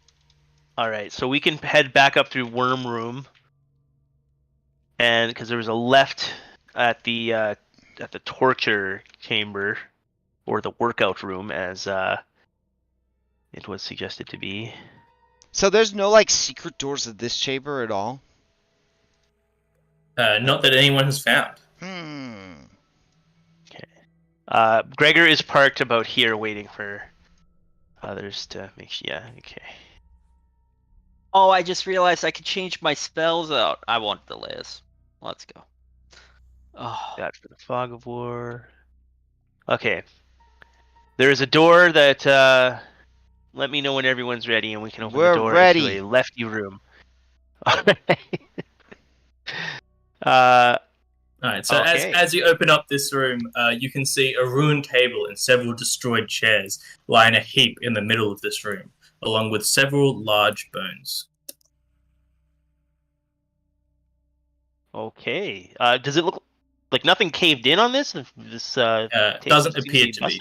As you step into the room, you can see the bones begin to shake and almost start to they all start to move towards the center of the room. I'm gonna hurl myself and try and scoop as many of the bones as possible to the ground on the opposite end of the room. To try and stop them from reforming. Yeah. Okay. Roll me an athletics check. I will do so, and I will scream out "parkour" as I kick off the wall. In the most. Oh, sorry. Go ahead. I was just gonna ask if he minded if I did trade out just 2 spells real quick. You can. Yeah. Okay. Cool. Would you like this to be a public or a blind? It can be public. All right. Let's see this old man try and be acrobatic or athletic. Oh, yeah. With a 12, you do find a couple of bones, and you're stopping them from getting pulled away. However, you feel like it's gonna, even with you attempting to stop it, it's about to fully form. Okay. We'll say maybe I move to here. You okay? It sounds like you fell down. Okay, sure. No, I have these, and I'm holding up 2 pinky bones. So as this happens, you can see the bones form, and you see this massive creature in the center of the room. You can see it's actually wielding a a glaive, which you hadn't noticed that was like underneath the destroyed table. But then I will get everyone to roll initiative. Oh, it is big. That's my character, guys. So this is it for chamomile. So it's my replacement. Been hitting. So after it kills chamomile, it's like my bad. Yeah, I'll be a good guy now for sure. So I actually can redeem it. Yeah. I hope I'm not doing prophecy right now. That'd be terrible. I don't want to play a new character yet. Oh yeah, initiatives. Oh, initiatives. Boop. We don't get our +1s anymore. No, we don't. We traded them in for Fog of War, which is a grown-up thing to do. Babies wouldn't have been smart enough to come up with that. Yeah, fuck you, babies. If you're listening. This is a mature podcast. If you're a baby in my audience, stop watching. Yeah, exactly. It's marked 18+, so I hope a baby isn't watching. Camille, your first act is you hear this roar emanate from the chamber that Gregor went into in an attempt to stop something forming. But it appears it has formed. Did you get an upset stomach when you fell down? It sounds real bad in there. Nothing. Oh, he's dead. Okay. All right, I'm gonna have Verso head into the room. Verso will see that the room is there. Oh my. Verso, you can't stop. Everybody, we're not auto-following anymore. We're starting a... Jesus Christ. Alright. Be a summoner. That's a great idea, dude. You try all the rules at once. Alright, so... Camp! Alright. I'm so sorry. It's all good. We were all auto-following. Alright, so he'll have a flank, right? Because it's 180 through his lower right quadrant or whatever. Yes. Alright, fantastic. Chamomile will move... She'll start moving. Oh my. Feel like that guy's got some pretty good reach. Not in a hurry to get in on that action. She will go back around the corner. How high are the ceilings in here? In the corridor that you're in at the moment, it's about 10 feet. 10 feet. In the room itself, it's about 15 foot. And you can see the creature it's like horns that just touching the roof. Oh my goodness. Okay. And then she's gonna hope that Verso does well. And Verso is going to attack with Le Flank. He is going to try his slashing fibers just to see how that goes. And then he will use his fiery wings. Oh my goodness. Missing horribly.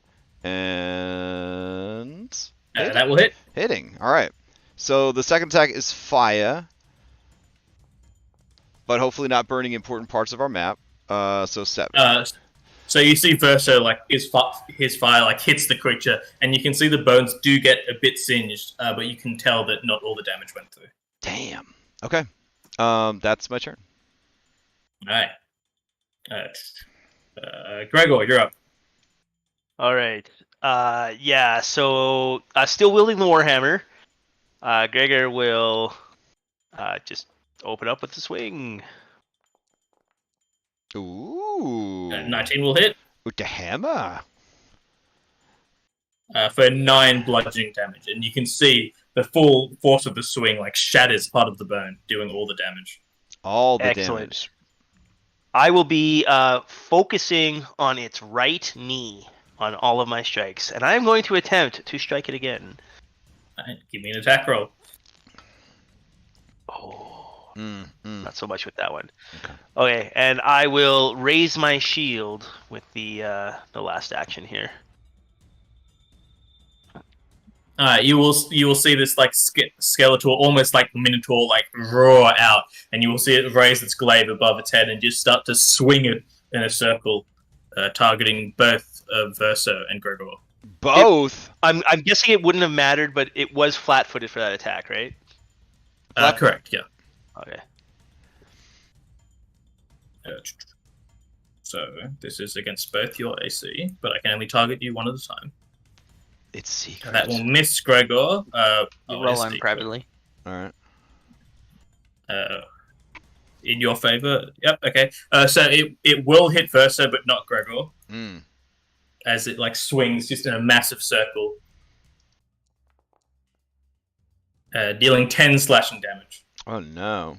Okay. I will use my reaction to protect my comrade. And I will tell this thing to think again. You can see the creature appears to be mindless and doesn't really understand what's going on, but you'll see it begin to weaken. Okay. So Verso should take only 6 damage. Okay. We'll then spend an action to step back.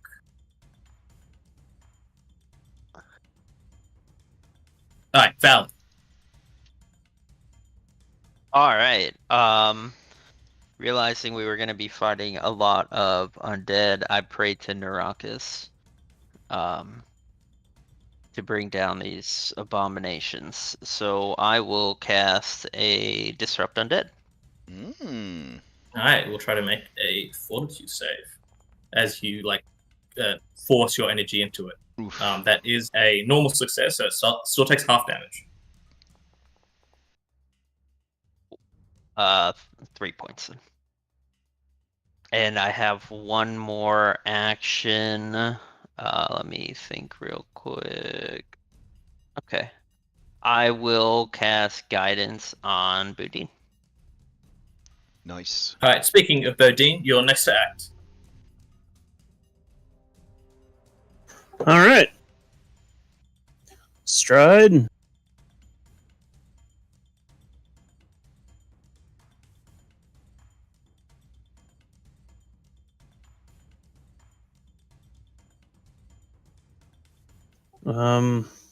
And I guess we will.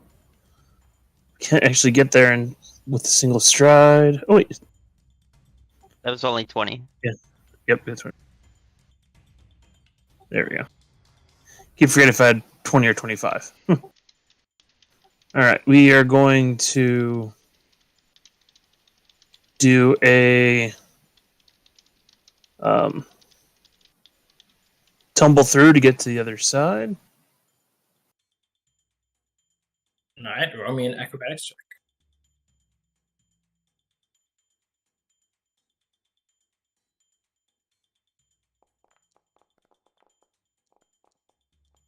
And 11 won't be enough, as even though this creature is rather large and lumbering, it just steps in front of you, almost by accident, not causing you to bounce back. Well, without that, we are just going to prepare for being attacked and do a parrying stance. Alright. Chamomile, you're Dueling up. parry, that's a dueling parry. All right. Okay, so it's moved back. That's good. All right. We are going to. Oh, it moved in the corner, so we can't flat-foot it anymore. You can, just not on this turn. If you go there, then I can go there on my turn. Well, why don't I try this sexy maneuver? I'm gonna delay. Wait, then you won't be able to do it. All right. You know what? I'll take the hit. We're gonna act together. I'm gonna move forward, and he's gonna move forward, and then he is going to attack with, I guess we'll try slashing fibers. Maybe. Ooh! Is a hit?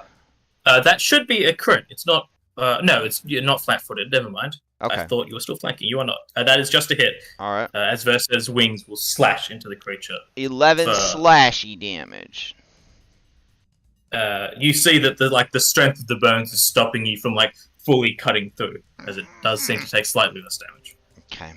And then I'm gonna reinforce Verso, and that is our turn.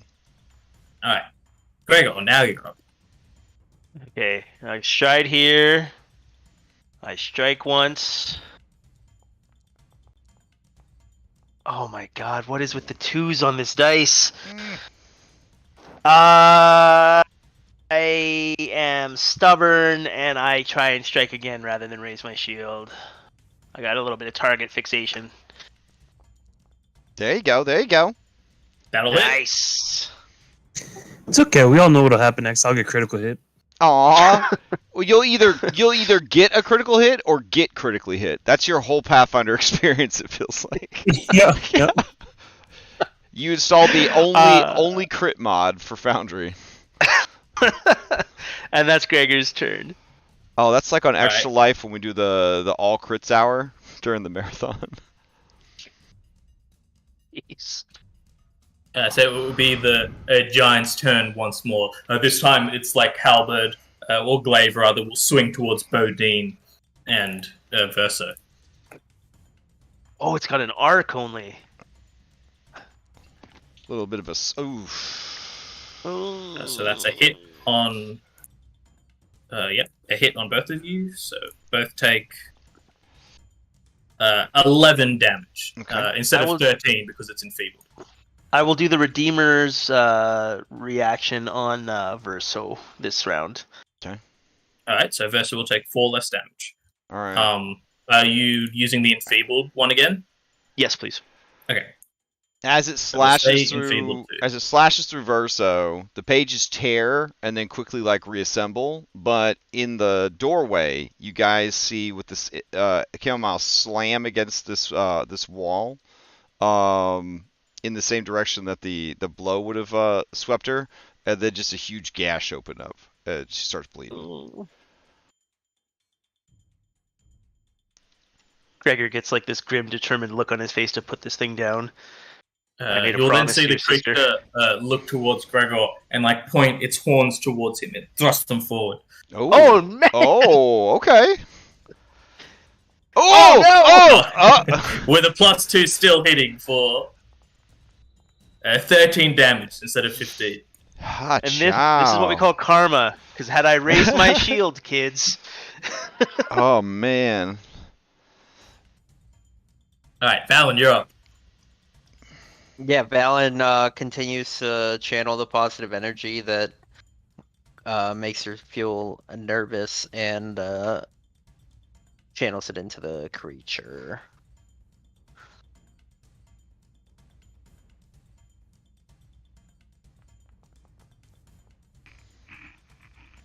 Normal success, so half damage. Ooh, for 10 damage. Oh, 5 damage. As you can see, the creature's bones begin to like wobble and shake, almost like clattering against each other. And for my last action, I will cast Guidance on Gregor. All right. Bodine, you're up. All right. We are going to demoralize it, giving it a death glare. Give it the evil eye.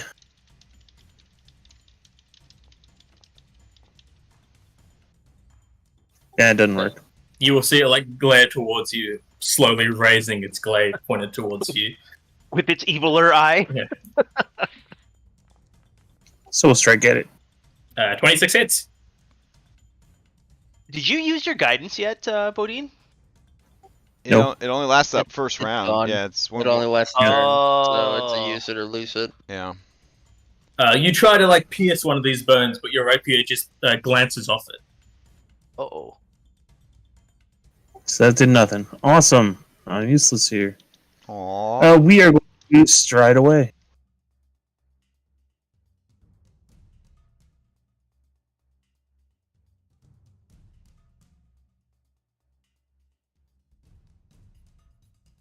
Alright, that will bring us to Chamomile. Okay. I took 2 defensive cantrips here. So what we're gonna do is I'm gonna re-up reinforce Eidolon, and as I re-up it, he is going to use fiery wings because it felt like that was resisted slightly less than the slashing fibers. So here we go. 21 will hit. Okay, damage. 9. 9 damage. Okay. And then she is going to use Protect Companion on Verso, which stacks. And then With the last action, he will try to use Fire Wings again. And since it's agile, it's not... Ooh, that's nice. All right. Oh, that's a crit. Alrighty. Oh. Oh, well. Sadly, you see the fire simply like bounce off the bones, not seeming to do any damage. God Wait, damn. did you not hit the crit button? Crit button? Oh, that's I didn't right. hit the crit button. My bad. So would it just have been It doubled? should- Yeah, it would have been doubled up to 5. Oh, So- okay. Oh, that's a shame. Okay, so it would have been up to 10, and then it would have gone down to 5. All right. Cool. Yes. 5 resistance, but bludgeoning just does normal damage. Good to know. Good to know. I'm just working on my Curse of Straw game in another window. No big deal. So, okay. Oh my god. All right, All Gregor. right. Gregor is he's like trying to like mentally seize control of his own temper and his frustration because he's leaving himself open to stupid attacks. But he is going to try to again focus on the thing's knee. And huzzah! Use guidance. I did. Thank you. That 17 will hit.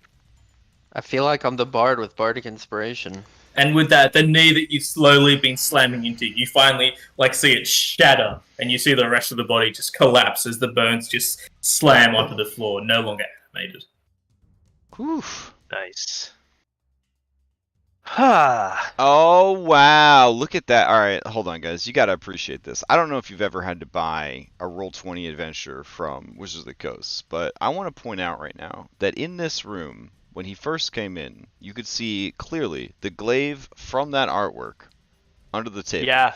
Bones everywhere. But now that the creature is gone, when it animated, the room changed from like the one tile to this tile.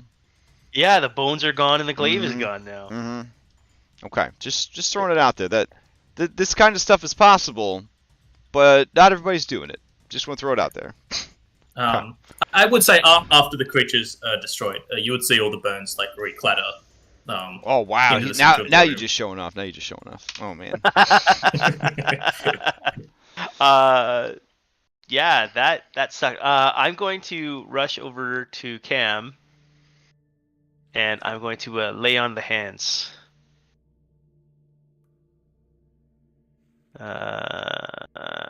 So that would be 6 healing, Cam.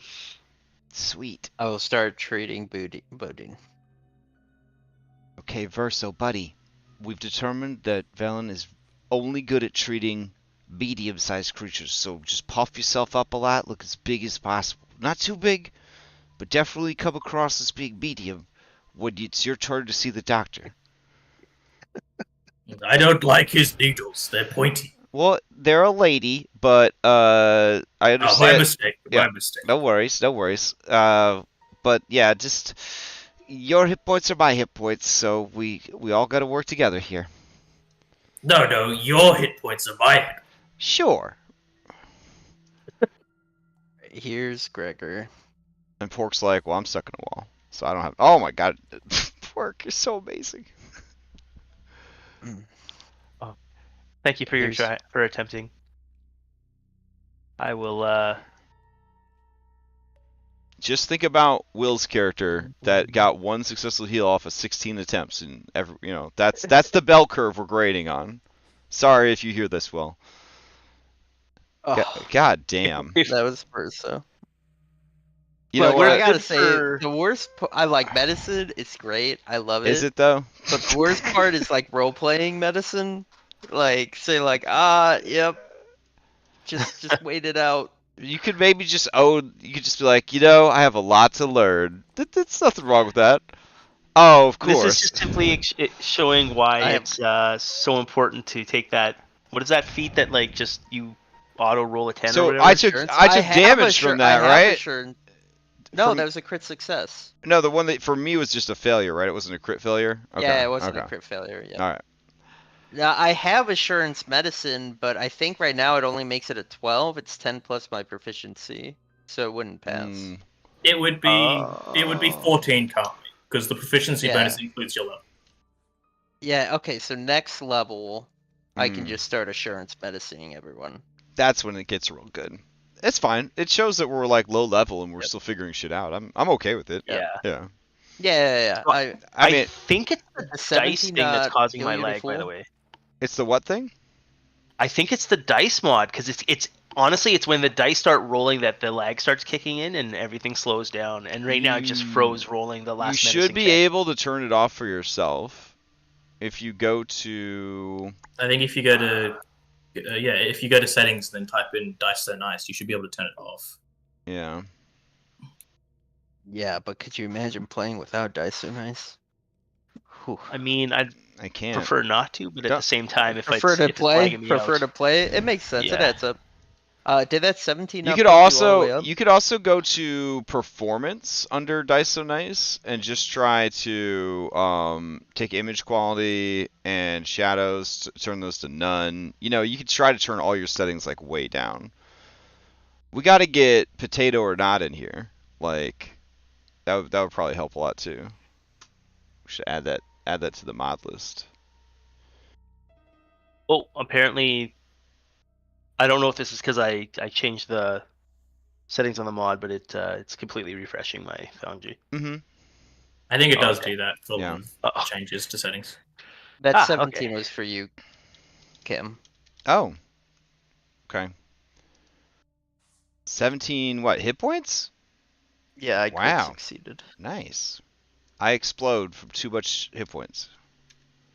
So, between checking nothings. for Cam and for Verso, and you did a medicine on Bodine, I think I would be able to get off one more lay on hands that I can put on myself, and then I Well, would have it's my 10 focus point minutes. back. It's 10 minutes each. So I've done everybody. So it's Yeah, 40 I minutes. I did do one. Oh, okay. remaining. Yep. Yeah. So So I can at least get 6 hit points back.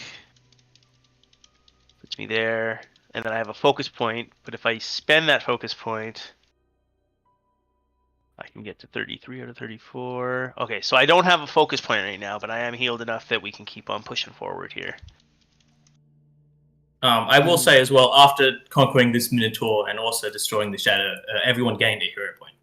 Ooh, hype. Oh, yay!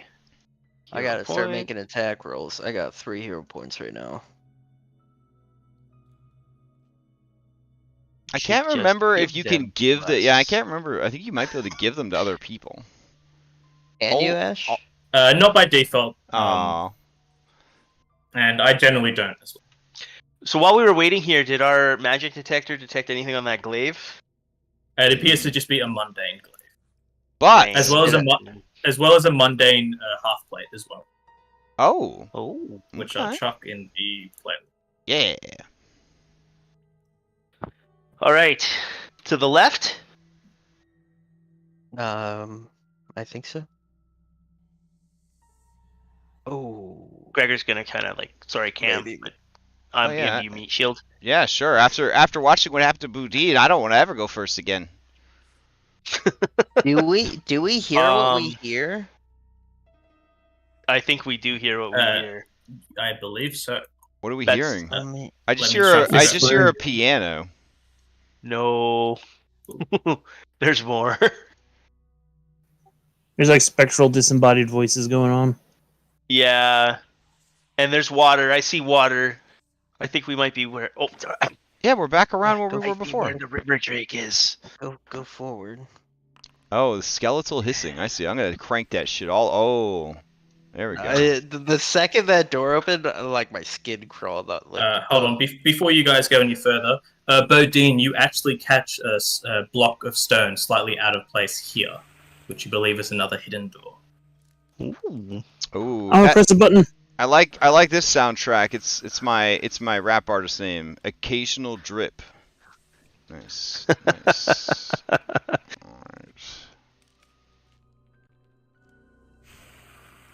Oh, I was gonna make an old man joke about that, but I'm gonna leave that be. are Yeah, these yeah. steps particularly mossy? No, drip is different nowadays.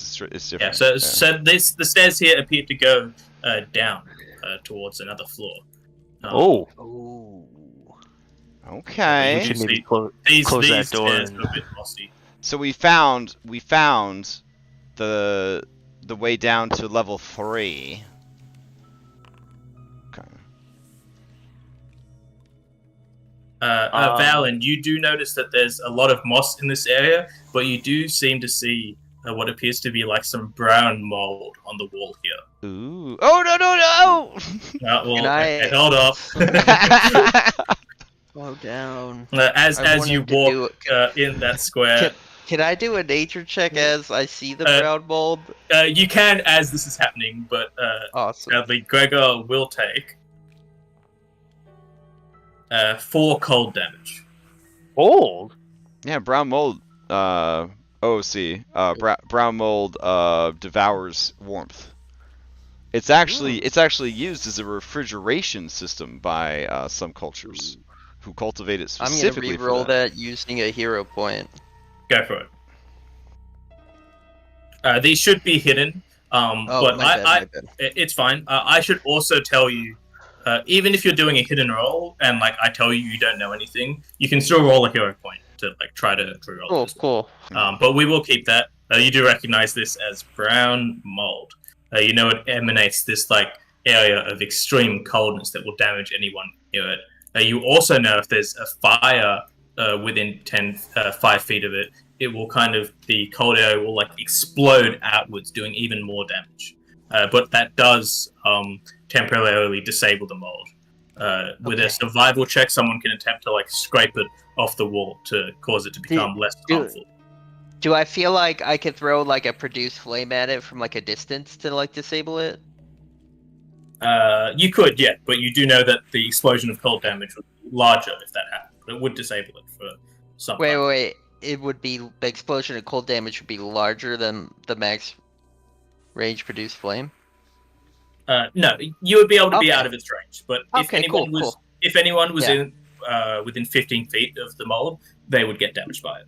Gotcha. Is that mold only on this wall, or is that what this all these ground tiles are also that mold? It appears to just be focused on this square here. Everybody back up.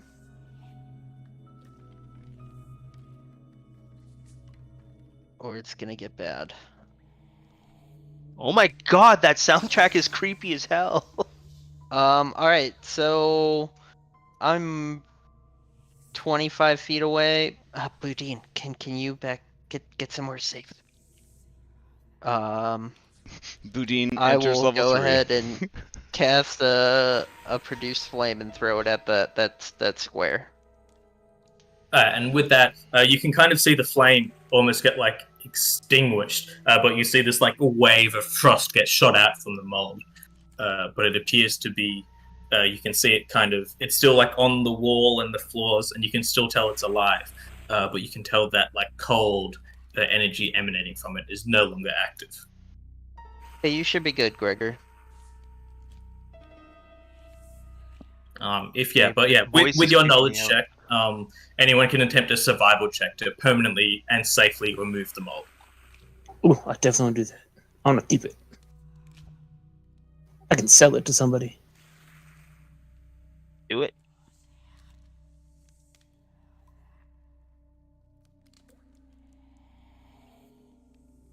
Private roll, right? I don't like water, guys. This can be open. Oh, dang it. I bet over there is where the underwater cave was, where the people came in. Underwater cave. You spent some time trying to get it off, but you're not successful. Okay. Uh-oh.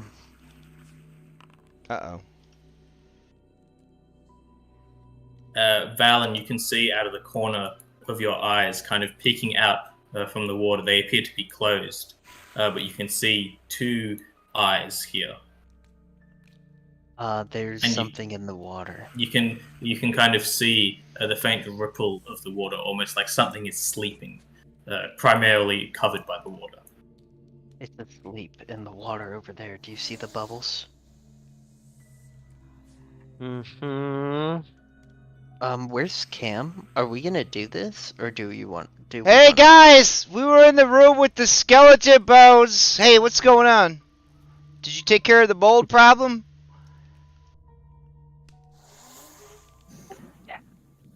Could I try another be check over with this a way. different? Yes, you can. Sorry. Could I try with a different skill? Could I try with thievery instead of survival?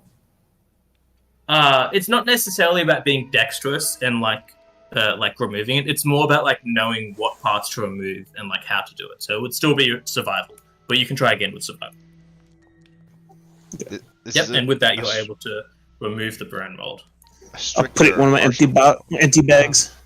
Oh. Are you gonna charge at it, Gregor? How did the water's like 10 feet deep? Yeah, the water's too deep. I'll drown if I try and do that. I can ray of frost it. Okay, well if we're gonna do that, Mm-mm. let me do something. First off, if we do anything, then we need to, if we launch any attacks at it, we need to immediately back up because we do not want to be at this edge that we're standing at. Yeah, this thing's supposed to be some kind of dragon. It probably has a breath weapon or something. I mean, we can go. My character says. But if it is a dragon, it might have treasure. I think discretion is the better part of valor today. All right. We'll come back later. Yeah. But now we know how to get here. To explore without Gregor helicopter momming me. But there's helicopters in Galarian. There has to be. I will. If we're not going downstairs, I will mark the stone above the secret entrance, and I will close the hidden door here. Now, Crash thinks about all the times he's been jumped in Solasta by wandering off on his own, and actually stops at the door. Doesn't? Oh, nope. There's another person. Open. Okay. Oh, I'm already down this way, guys. Oh, well, that's a shame. I'm by the next doors. We're by the next doors. But there's doors up there? What about the doors down here? Left. Okay. Alright, so as you open up this doorway, several wide alcoves adorn the walls of this L-shaped doorway. Each alcove contains a small diorama of the same city facing different perils. A massive fire, a devastating tsunami, a thunderous earthquake, an attack by enormous tentacled monsters, and an invasion of an army of undead. Okay. Does the little city look like Otari? It does not. Okay. You also detect magic emanating from these little dioramas. You can see these like illusionary objects swarming. However, as you step there, you see the diorama to your right. You can see this large city kind of getting bombarded by this large tsunami, and the one to your right, you can see it like a lit in flame. And as you kind of spend a moment looking at these dioramas, you can see the one with the fire shoots like this fireball out towards you, and the other one shoots out this massive wave of water. That's unfortunate.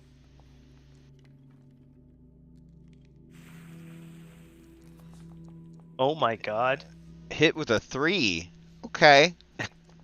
Hit with a 7. Why are all these extra attacks? There's a lot of extra attacks coming in here. That's one fire, one One frost, fire, one and water. then those are the damages that you're taking. Those are the damages. Oh. That is correct. As you all see Camille just drop to the floor as you see this massive wave strike. Whoa. Let's not say drop to the floor. I took 2 hits before I hit the floor. Okay. That's, just put it out there. I didn't get That's fair. That's fair. Okay. You see after these attacks are made that the dioramas of these representations seemingly disappear. Okay. As I drop, my Verso disappears. Though I rush forward to Cam and I immediately lay on hands. You don't have your focus point, buddy. I immediately cast stabilize. I don't. I look at my hands like they betrayed me. So yeah, now Chamomile is just unconscious but not dying. Okay. I will cradle Cam like a little baby. Can you delete Verso? Sure. Okay.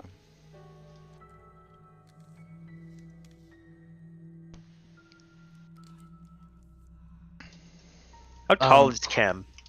How what? How tall? Tall, yeah. 2 feet, 2.5 feet tall. 2.5 feet. Oh, and you like what, like 25 pounds or something?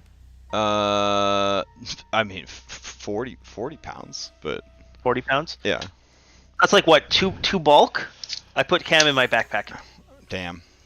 I'm just kidding. No, that's fine. But if we needed to transport you quickly, I'm just saying, it would keep me with free hands. Oh yeah, but put me in the backpack. I'm okay with it. I think that at this point we're gonna carry Cam to the table room, and I think it's time to do some serious meditating and healing. Sounds like a plan. Those are some very serious traps. Yeah, holy jeez. Yeah, hazards in Pathfinder 2 where you can scale, because normally they only get to make one attack, but it's a big attack when they do. Nice. So. Oh, is that nice? Did you latch? Nice. The follow thing is so cool. I'm gonna do something stupid. Oh, okay. Hit me up, Odin. What are you doing? I'm gonna make my way back to where the thing was sleeping. All right. Oh no. You don't like your character that much? All right. Hey, I'm sneaky guy. How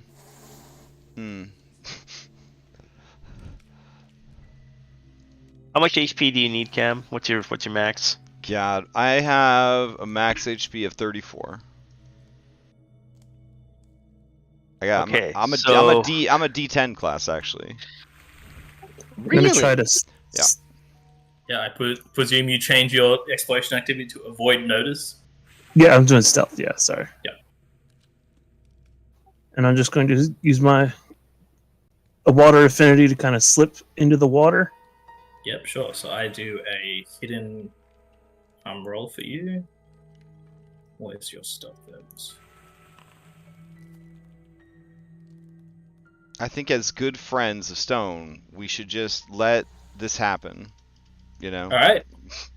You're slowly swimming through the water, and as you go underneath the water, you can see the creature fully now. However, it does appear to still be asleep. Ooh. Is its mouth open under the water? You can see it almost like, even though its head is like above water, and it's like occasionally like opening it up to like breathe in, and then it will close slowly. I want to use thievery to stick this bag of moss into its mouth. Alright, roll me a hidden. This will be open, because if you fail, you'll know very quickly you failed.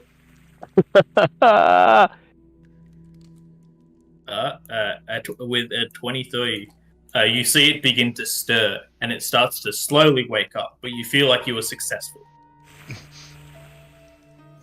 But you feel like you have to leave this room as it starts to wake. Oh yeah, no, I'm gonna, get to the other side. And, start shimmying down the hallway. Alright. So we know that we're going to need to send a produce flame into its mouth at the start of whenever we decide to fight it. I just think if it swallows this thing, that's cold damage is going to be taken every round. Oh my god. Yeah. Bodine, you're a friggin' genius. That was a risky move. That was like a risk your whole character move. Yep. All right. I got a refresh foundry. I got permanent ruler tool. So. And the thing is, it'll be that whole boiling a frog scenario. Like it'll be just a little bit, but perpetual. Right.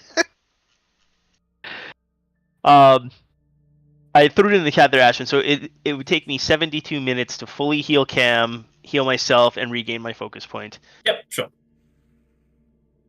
I shimmy through all right. In that time, Bodine would be able to regroup with the party, definitely, within like the first like couple of minutes as well. Yeah. Bodine, do you need healing at all, or are you good? Oh no, I'm good. All right. Okay. As far as while everyone's resting up, I figured I'd do something. During that time, I will try one tree wounds on Gregor. Ooh. I will take it. Yes. Still, I appreciate the bandaging and stuff. Even though it might not have healed the hit points, it doesn't mean you didn't do good medical work, my friend. Aw, that's nice to hear. You're very kind. Sometimes, I can't wait for you to be judged, the psychological benefits of a band-aid carry even more healing. Yeah. Yeah. That should provide him one heck of a brain freeze. Whoa, where were you? I just put that moss into the dragon's mouth. Oh, sweet. So is it dead? No, it's in a bag, so hopefully once that acid dissolves that bag, that moss will start freezing him from the inside out. Did he eat it? Like, you know, like, did some he kind swallow of... it? Yeah, like some kind of reflex kick in, and it's like, chomp?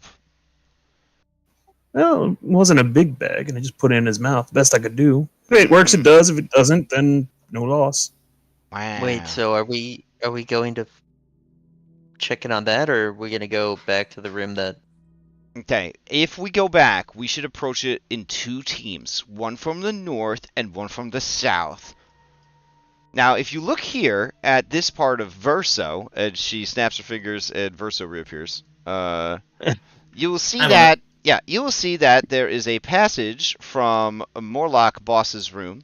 It leads into Boat Room, and then the southern entrance of the River Drake's lair. So one team should approach from the south, and the second team should approach from the north. That way, when it starts busting out breath weapons and such, we have to assume, if my paper dragon has one, that this other dragon definitely has one. That'll at least divide its attacks across 2 different places. Small team and big team. I think you make a good... I think you bring up some good points. Mhm. My only concern is, so if you look at the map here, if the dragon is lured into one of the teams, they will be completely separated from the other team, and they'll have to cross the water. Yeah, we just go through the water. Yeah, I could swim, no problem. Okay. Yeah. First, Cam should get I would, their hit points back. Oh, yes. Yeah. I would also like to go with... I'll go with Boudin. Yeah, because we need to have one healer on each team. And don't worry, because Jeff and Verso will be able to go back and forth super easy, because Verso will go really fast, and he'll just jump across whichever way he needs to go. So I think I have some good spells for this. Is there a way we could start the fight with some preparations? I don't see why not, unless it's awake and it's mad about having to eat brown mold and it's hunting us right now and it's sniffing our track and it's following us all the way back to this room and it's waiting on the other side of that door, and when we open the door we get blasted in the face with his breath weapon. Yeah, I think we should have time to prepare. Okay, so Are we not going to talk about the room that killed Cam? Yeah, or we could just keep exploring and just do that dragon later, and then, you know, like maybe we'll show up later and it'll just be dead already. Yeah. I'm fine with that as well. Okay. But I think Cam with detect magic and Boudin with like his keen eye should maybe check out that room. And also Val is super prepared and has a 10-foot pole that maybe should be extended out ahead of us in that room rather than using our legs to trigger traps. What do you think? Yeah, I think that's good. Well, I saw they were magic, Cam. but how was I supposed to know they were a magic trap? We aren't saying you should have, but now we know. We should be prepared Oh, okay. and careful. Yes. Yeah, we're not blaming you. We're not victim blaming. That's not what happens here. Sure. Yeah, Gregor is definitely not blaming you. I just thought of another thing. What's that? You throw some. If he did eat that bag, you throw some fire down his throat, and it'll explode there. Kaboom. I mean, I could try. I just feel like if you eat brown mold, you're pretty jacked anyways, right? Yeah. Greg, My thought is, as you get to this room, the two dioramas that had like disappeared after those attacks seemingly have reformed. Oh, that Oh, sucks. no. That's balls. Here's the pole, Gregor. I'm gonna tap the pole on this square.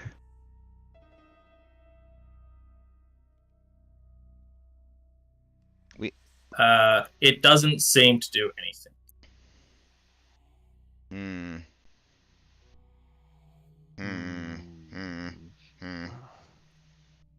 Okay, what's the Odin, situation can with you this see door? anything that may have acted as a trigger? Oh, that's smart. That's super smart. Let me take a look and see what I can find. I'm gonna stop auto-following because I don't want to die. So you think these traps are triggered by like movement of a living creature? You feel like with a successful stealth check, you might be able to sneak past them. You also notice in the center of like where this image is forming that appears to be like a magic rune that you think is a button, but it would be rather hard to walk up to it and deactivate it. But you think with a successful thievery check you would. But if you failed either of these checks, you would be attacked. Okay, I will try. Wait, you said button? A button? I will cast Sanctuary or not that one. I'll cast Guidance on Booty. Can I do a thievery check with a 10-foot pole? I would say you could, but the DC will be slightly harder. Okay. Yeah, but then at least I won't be in front of this check. I also have Mage Hand. I don't know if it can push buttons. But...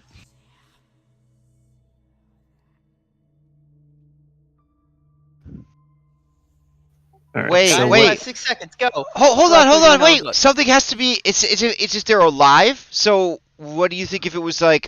What if it was a construct? Would that be okay?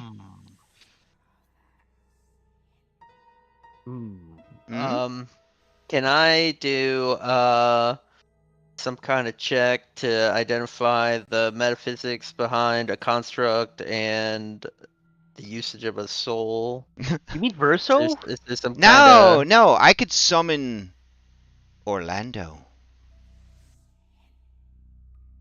Orlando Bloom. Let me think for a minute. Testing all your faculties in this one. I definitely think I like the 10-foot pole thievery as one of the options. I don't think Mage Hand in Pathfinder has the same versatility. Fine manipulation. Yeah, it says that I can grasp a target object and move it. But if you move have... that object into like a button, what if you carry a stick and you move the stick into the button? That's basically like having a finger. The button itself is an object, right? Oh, okay. The button is like, it's not a physical button. You can see like a magical rune that you feel like if you touch it will deactivate. So it needs a living thing to touch it. Back with the construct, these traps target any creature. They don't necessarily have to be living. So that was my mistake describing it. Well, good thing you stopped me before I used my only spell slot. Wait, is Orlando not a creature? Orlando is a creature. He is a mighty broom. Oh, okay. I thought you were gonna trigger the trap with Orlando. Oh my gosh! Not, I mean, I guess I could. That's what I thought you were gonna do. Oh, yeah, sure. Okay, yeah, all right. It's the classic. We don't have to do that. Classic unseen servant. Go over there. What side is the fire? But maybe first we try the 10 the fire's on the left to save your spell slot. On the right, it's water, and anyone who can see this one, it is appears to be the city being destroyed by an earthquake. Can I Ray of Frost the fire button and see if that does anything? Maybe frost cancels fire. Ooh. Bodine, sure. do you mind if I move into your space? Nope. Roll me an attack roll, please. Also, I wasn't completely honest. I have 2 spell slots. I just don't like to brag. As a Vancian caster, I'm sure you're very jealous. As you're attacking this thing, just roll the normal damage, not a crit.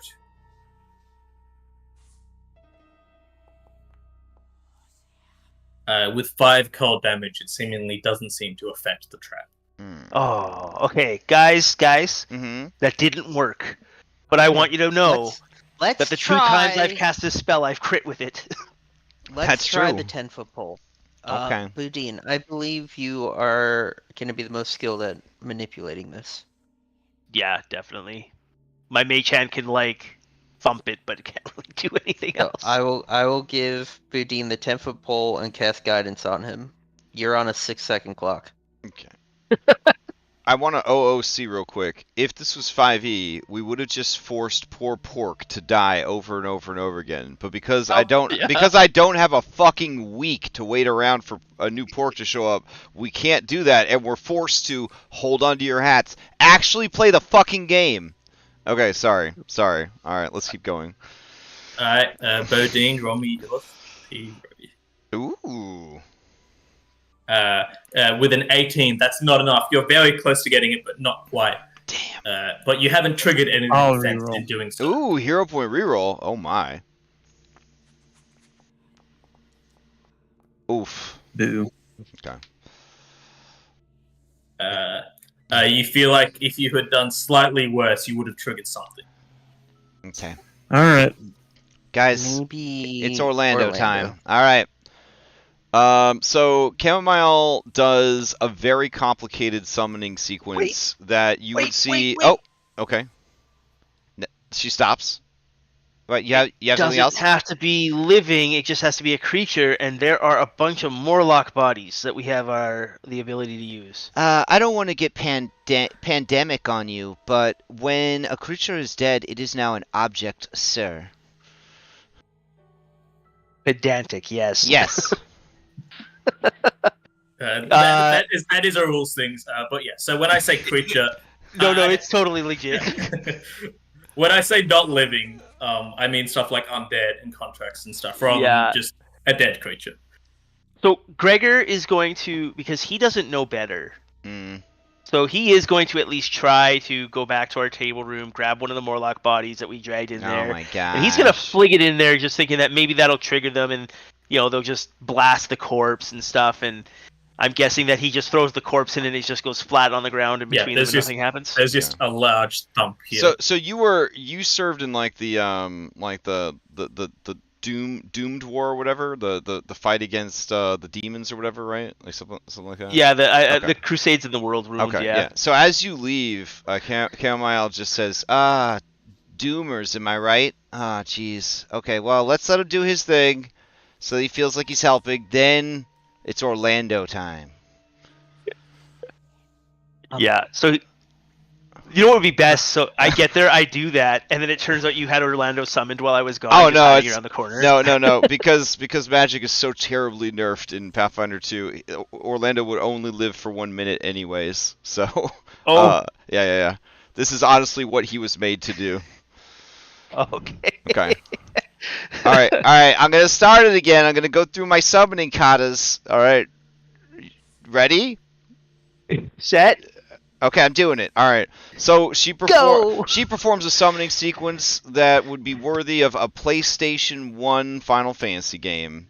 So all of the dust and debris begins to swirl around her into some kind of fucking dust devil, and it rises up, and it looks like the most menacing, air elemental made out of dust you've ever seen, with demon horns, and then 6 clawed arms burst from the air elemental, and it begins to cackle maniacally, and then rising up from the floor, tip first, is a regular ass broom, and it just sweeps up the air elemental. That is Orlando Broom. Where would you want to summon Orlando? Right in the trap zone. Right on top of the Warlock. I'm going to say Orlando. Can I nominate? We we allowed to nominate heroes for hero points? Because that description was awesome. That's a hero point. Ah, sweet. Orlando, I need you to sweep this man's face. Oh yeah, get him out of there. Nothing dangerous in there, buddy. Just sweeping up. Just like at the bookstore. We're just cleaning up. He doesn't know. It's not like the bookstore. And with that, you see this broom appear and do one sweep, and then after that, just. Oh no, it's so bad we don't even get to see the numbers. Oh gosh. Oh, I will re-roll those. I will re-roll those because it was here. Theater of the mind. Because you want to see the number. How bad? Oh god! Double crits. Oh baby! My baby! Guys, Oh! I swear to God. Oh no! I swear to God, I'm hallucinating. I thought I saw a boom Oh! there, but it's just destruction. Yeah, What you the see this fuck? boom do like one sweep, and then there's just this explosion where the fire and water just slam into each other, and Orlando Bloom is just destroyed. Couple Run! of bristles. Okay, so we run Couple across. of bristles floating down. So we run over to the buttons and we deactivate them, and then we move to the next section. Is that the play? It appears after the shot has been fired, the deactivation rune is not there. Oh. Oh gosh. Oh no. What if we need to go back the way we came? I think Can we I should- look to I see think if we there's should- a way to? Sorry. Oh, go. Okay. No, you go. Yeah. Now that we're closer, can I see if there's a way to permanently disable it? You feel like you can permanently disable the magic that activates it, but only while it's active. Oh shit.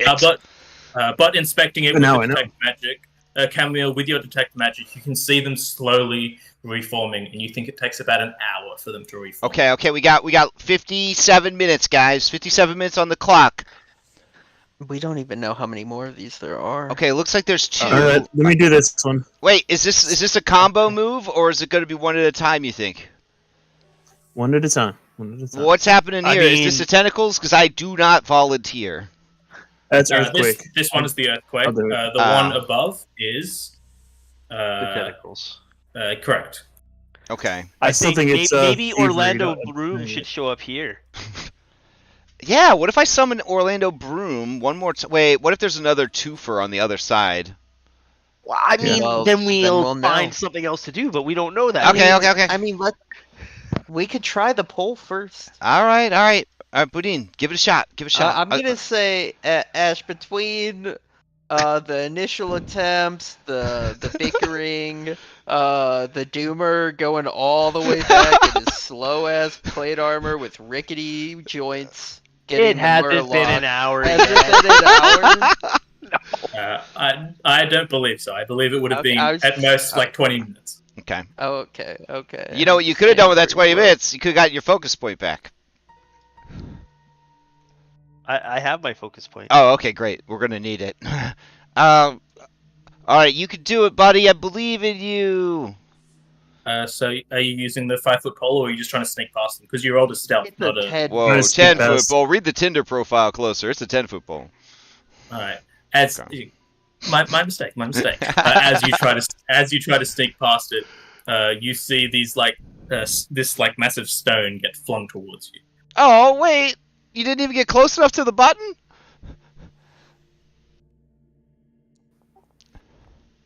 Oof. Oh no. Ugh. Oh god. Don't look, guys. Everybody back away. It's too gruesome. Oh my That's 50 god. damage. As Bodine is just knocked unconscious, but That's this trap two is that's two deactivated. wounds. That's 2 wounds. Hey, the trap's is activated. Sweet. Alright. I'm gonna. Can you medicine him? Oh god, there's another one. I'll get started on it. Wait, guys, we're on a timer. Yeah, this is Yes. 10 minutes, so that'll put us at 30 minutes. Okay. And while I'm Wow. doing this, you can deal with the other ones. So yeah, while he's doing that, why don't you try and summon Wait, is the there broom? is there death from massive damage? There is. Oh shit, never mind. I was gonna volunteer Jeff. Don't tell him. Okay. Well, if you they seem to be like 2 squares out. So what if you summoned your broom here? Would that activate both of Ooh, them, see if it maybe? gets both. Okay. While they're doing that, I perform my very intricate kata, summoning forth the dust devil. Broom rises tipped from the floor. Swoop, sweep. It's gone. Ba-bam. Orlando Broom. Right. No. Boudin, I'll It- lay on hands. I'm with gonna as try to perfectly place it between both traps, if that's possible. It is. I'm gonna say, Orlando, I'm glad you're back. Did you just sweep right there? What is this doom of tomorrow that's coming up? That's the tentacles, I think. Oh dear God! It's okay. He doesn't have any orifices. He's a broom. Look at that. They barely hit him. They barely hit my boy. My boy's so strong. Such a once more, you see the broom just snap in half. But the last two traps seem to be deactivated. Yeah! Oh, sorry, Boudin. Where's my... Here. Oh, no. Take that 6 healing, Boudin. You did see that the last image of the city getting attacked by undead creatures, and you can tell that it shot out negative energy. Oh, wait! A laser beam of negative energy from undead? That sounds familiar. So on the way back, we know at least one of those traps can be disarmed by Val. But maybe. Oh God! I wanted to heal. Why did you open the door? I didn't! So you open up this door and you see this large, low-ceiling room has a cross-shaped table at its center. Oh, it's a first aid center, guys! 10 chairs stand around the table. The walls, floors, and ceilings of the chamber are completely covered with thick layers of webbing. And kind of sitting on the table is this rather strange looking creature. It almost seems like a humanoid spider. You can see it's got multiple eyes. You can see one claw in each of its hands. It's much longer than the others, and it appears to be wearing clothes made out of spider's web. Oh my God! Look, it's the doctor for the first aid center. Hey, buddy. I'm closing the door. We got a guy in real bad shape over here. If you Shh. So both Bowden and Chamomile will hear the creature talking in Aklo. Oh, okay. Have you come to give me presents? Have you... More drinks for me? Wait, what was the thing you want? Trinkets or drinks? Which one? Trinkets! Trinkets, yes! Yes, we do. We have those. Well, come give them! Alright, let's head on inside. You into reciprocity? What? You know, you give and you get, you know what I mean? Oh, hey, buddy, let's get in the room first. You're getting a little... No, you give, I take. Yes, but then you give us something, right? Oh, they closed up. I don't know what happened. Can you hear me? The door is stuck. You'll see him walk up and go. I was hoping with this claws he couldn't Can I cast a spell on Bodine and heal him? I want to put it out there. I've been dealing with ettercaps since I was a child. This is one of the creepiest ettercaps I've ever seen. I'll say spellcasting is very obvious, and you're not sure how the creature would interpret you casting the spell. Guys, this guy's some kind of medical person, some sort of medical personnel. He's just looking for some trinkets. Hey, you got any bandages, buddy? You got any heals? Anything? Let me see what trinkets you have, so I know. Why are you asking things of me? You give me trinkets. Yeah, but I don't want to give you duplicate trinkets. That'd be lame. What do you got? Let me see what you got, so I know what to give you. I will look in my bag for trinkets. Show me your best. Show me what you got, baby. Show me your best stuff. Okay, so what I got to roll deception. Or persuasion. I mean, I legitimately want to see his stuff, but I'm also going to betray him. So. Yeah, no, either diplomacy or deception. Okay, and this is a blind roll, so I'm going to hold down Control and Shift and hit diplomacy, and it should oh my! It rolled it automatically, and it was blind. I'm pretending to look at my bag for a trinket. I'm actually trying to light a torch. Okay. You'll hear him say, "Come inside, and I show you." Come. Yeah. Let's get in there. He'll open the other door. Ah, what a sweetie. No. Oh no, they're going. Ah, crap. Okay, I'm not gonna light a torch then. You're making so much progress with your bugophobia. I mean, I was literally gonna try and just light the whole room on fire. You'll see he's got like a little almost like a mound of like these small treasures. You see a necklace with these small red beads. Red beads. You see what appears to be like an opal kind of engraved with gold. And you also see what appears to be a bunch of shining sling bullets Wow, those are amazing. Do you have a slingshot for your sling bullets? What are those? Oh, do you want me to identify all your items for you? No, they're mine. They're shiny. Now give me your stuff. But do you want to know what they do? They do special things. You just want to have shiny. them? Oh. Yeah. Okay, well that's easy enough. Behold, this shiny coin. And I produce a copper piece. He'll if you like hold it out towards him, he'll quickly snatch it and like okay. skid it over and like put it in his pile. Nice. All right. All right. Well, now that what do you got for me? Because I gave you something. No, you give me. But I did give you something. Yeah, another one. Another one. Tell you what. There's 1, 2, 3, 4, 5, 6 of us. So I will give you 5 more shinies, and then we're done. Okay? What do you mean done? I mean, that's enough. We gave you something to get, then did you let us look around your room? How did you even get here? There's like traps and stuff. This is where I live. But yeah, man, but how do you get food and stuff? He'll kind of look up to the webbing, and you can actually see some rather large spiders kind of skidding around. And you can see some of them are holding like little dead rats and stuff, and they kind of like drop it on the floor. And he'll quickly run over and go and start munching it. Oh, buddy, wow. Can Verso have one of those? No, you give. You don't take. You're not going to be very good at making friends with that attitude. What are friends? Friends are people sort of like your spiders that bring you food. We could go back out into the dungeon and we could bring you even more stuff. And then what you do for friends is you tell friends everything you know about the dungeon so that we can stay safe while we go find you more stuff. Okay, your friends, you tell me everything about outside and bring me stuff. I like this deal. This is a good deal. Okay. Just a sec. I need to have what's called a hero huddle with my friends. That way I make sure I'm your friend. I know. You said I friend. Yes, but they don't speak our language. So you might get confused. Don't get scared if we're not speaking the same language as you, okay? Okay. Okay. So then I say in common, we're gonna kill this fucker. He's got a lot of good treasure. So how do you guys want to do that? There's a little bit of spider situation in the ceiling. The creature works up to to try and identify all the spiders.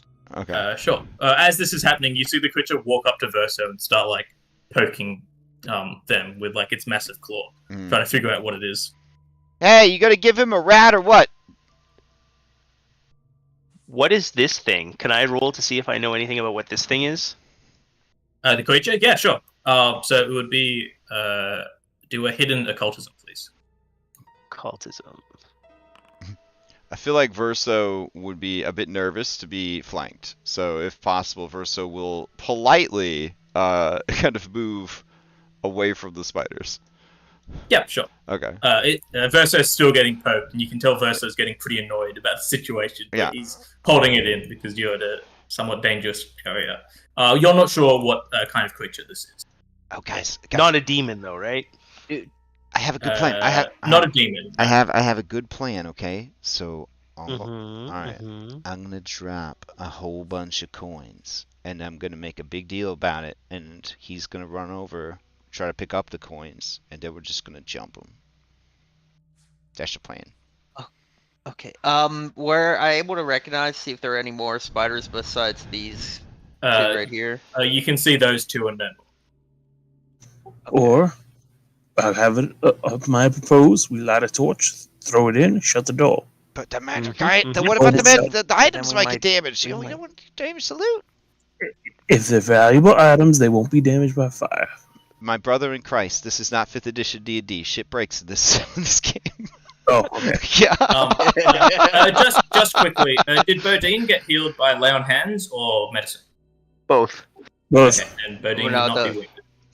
Okay.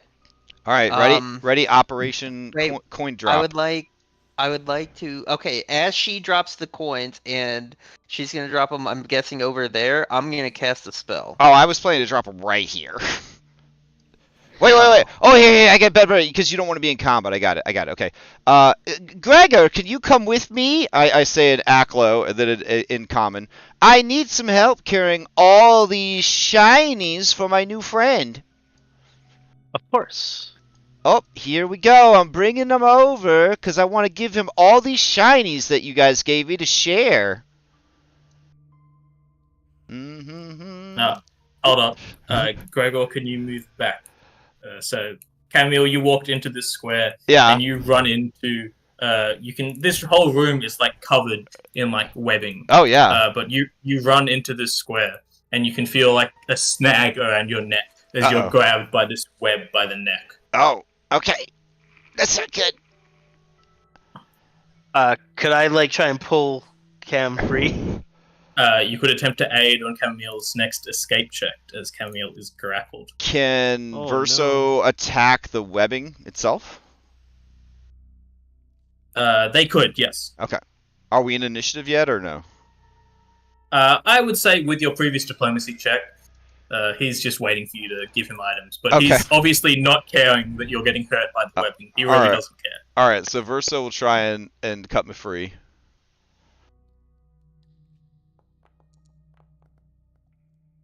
That'll hit. Okay. Roll damage. Is it regular hit or critical? Regular?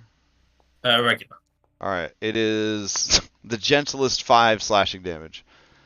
You feel like Verso cut through about half of the webbing around your neck. Okay. But after that, you do take 1 bludgeoning damage. Oh, jeez. As I'm being choked out? Okay. He will man. try again unless anybody else wants to jump in on this. Okay. And with that, you're able to destroy it. You're no longer being suffocated. Oh no! I dropped all my coins, and I'm gonna drop them all in the space where Gregor is standing. And I just gotta make sure they scatter everywhere. This is like, let me see my inventory. I will move here. As that happens, I'm gonna get everyone to roll initiative. Okay. Not because combat has necessarily started. Val, and if you want your spell to go off, you can do it. Yes. Yes, I want to cast Bless. Okay. Alright. Alright, I'm gonna drop 20 copper coins on the ground. And I've removed them from my inventory. Thank you very much. Okay. And they're just all over the floor right here. How do I add myself to the initiative tracker? When you right-click your token, there's a sword and 2 shields. If you click that, you will add yourself to initiative. There we go. Thank you. Oh. Alright, Camille is, yep, great. I'm just biding my time and seeing how things play out before I act. Alright, so this will introduce us to mechanic. So Camille, you're first to act in the initiative order. You can see the creature is currently fascinated by the pile of coins you've thrown out in front of it, which essentially means it's flat-footed to everyone, but if anyone hurts any of its allies or itself, it will no longer be fascinated. Got it. But currently, all of its actions are focused on the pile of gold in front of it. Okay. I am going to perform an act together wherein I am going to move towards the door. So I'm going to move to like here. And then Verso is going to spend his action to ready a fiery wings against this creature if it comes within range. Sure. Okay.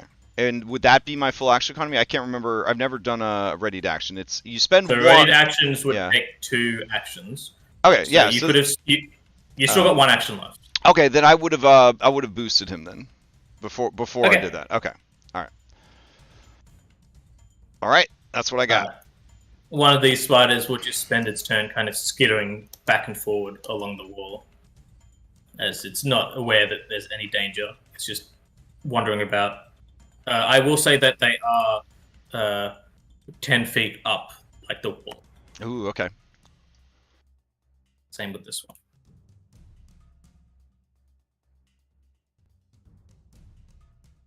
Valen, you're up.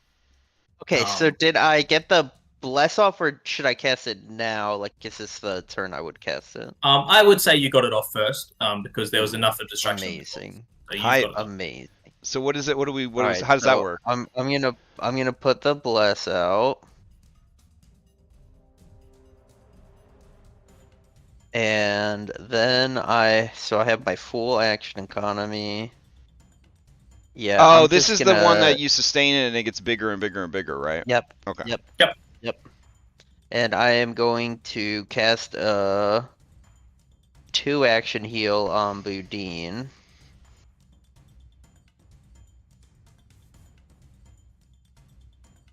Where'd the other spider go? Is it above him? There's 2 down. Oh, okay, they're in the corner. Thank you. And then I will use my last action to sustain the bless to make it bigger. Oops, that's not what I wanted to do. Is it double click? I got it. I'll increase it.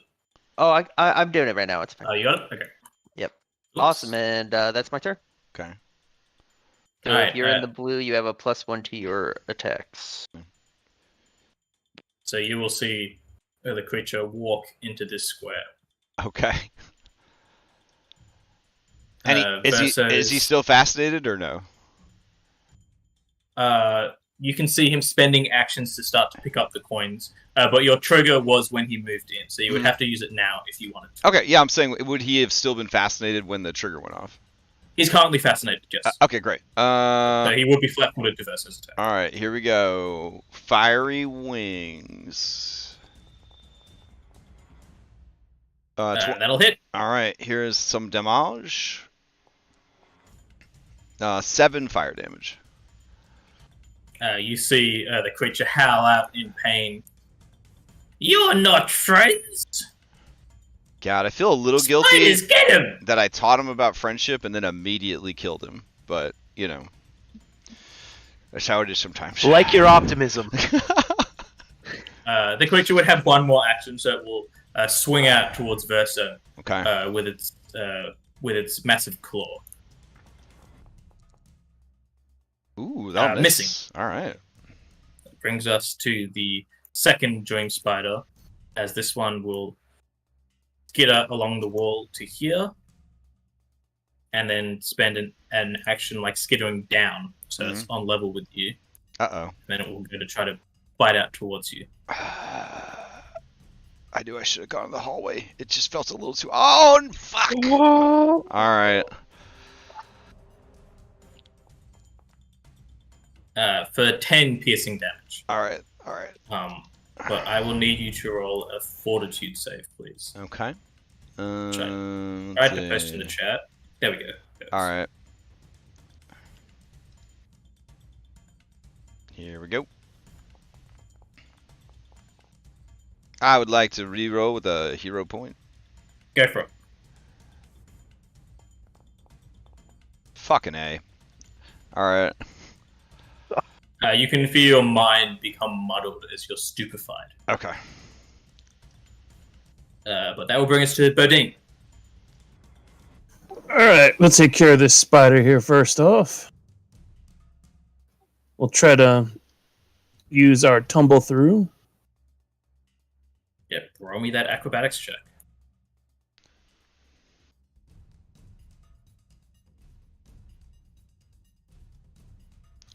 I think I could give you the flank if you... I don't know, man.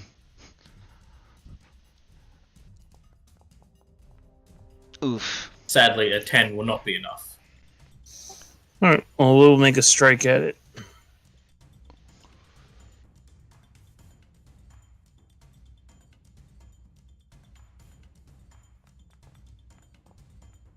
Uh, 18 will hit.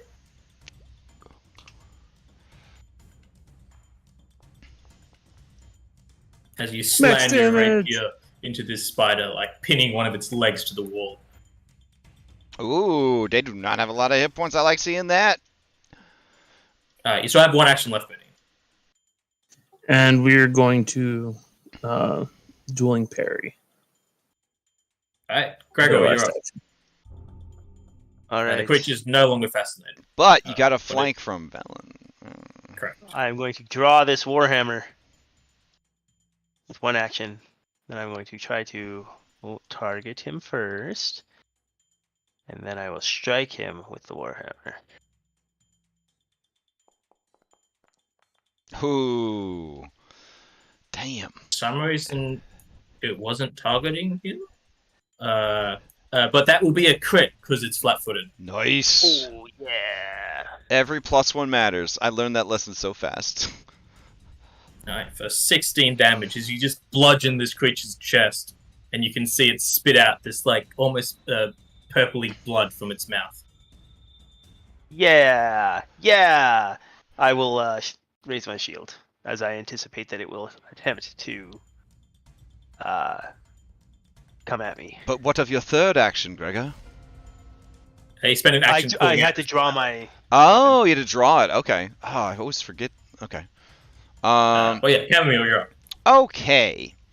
Didn't like that too much. So we're gonna start with an electric arc on both this and that guy. So here we go. So before, as you cast the spell, roll me a flat d20 because you're stupefied. Oh shit! I forgot. All right. So you need to beat a DC 6. You didn't forget? One. You're stupefied. All right. Alright, you're fine. The spell Okay. this. All right. So it was targeting the larger creature and one of the spiders. Was that correct? Correct. Okay, so this is the larger creature rolling first. That's a fail, and this is the smaller spider. Success. So the larger creature takes full damage. All right. Here's the damage. 7 electric.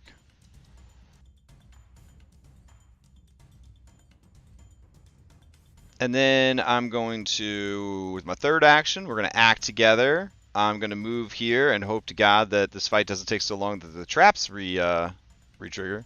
And then Verso is going to try to attack this guy. He'll use his slashy weapon this time.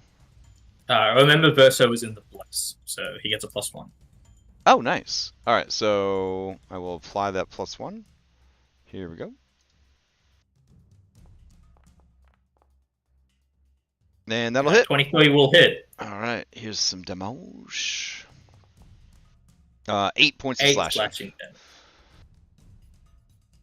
And then Pork's free action is to move further away from this fighting. All right. And that'll be me. It will be the other spider's turn, which will skitter across the ceiling to here, and then it will spend an action like suspending itself down to the ground with its webbing to be beside Valen, and then try to bite out.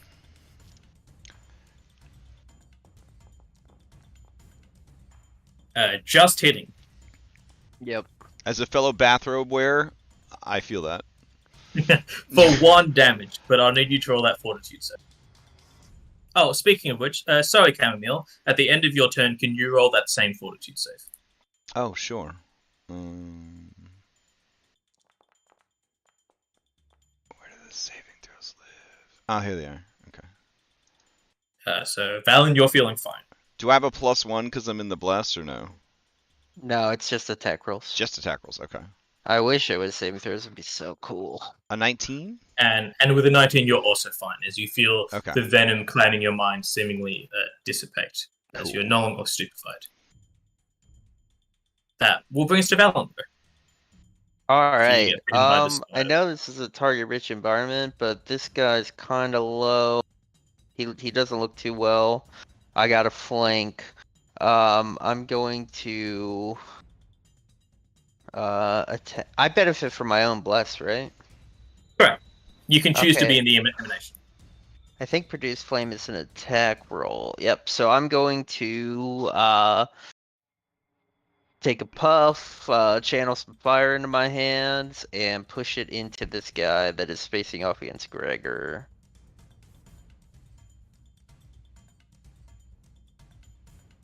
Alright, roll me that attack. I will add the +1 circumstance for bless. Roll it.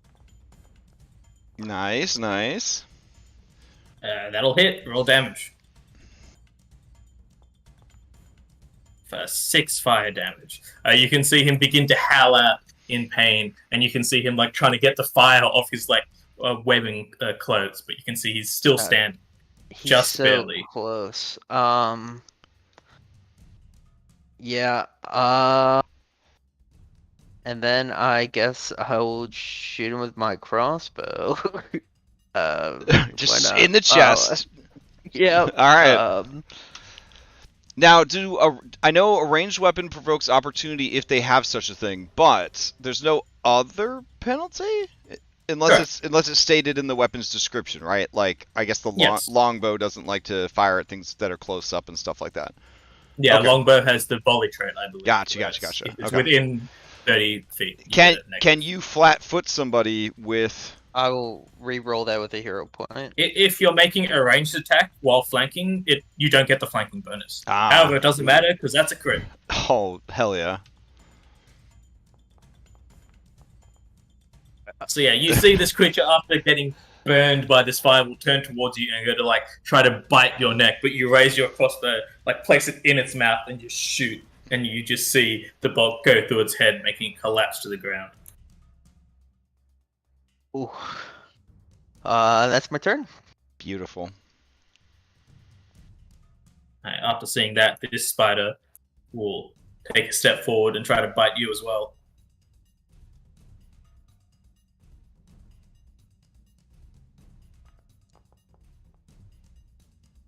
Missing, but it will try with its second attack.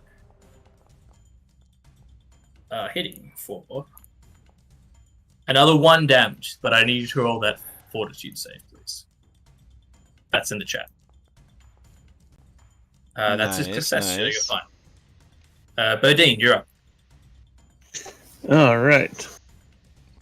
We're going to try to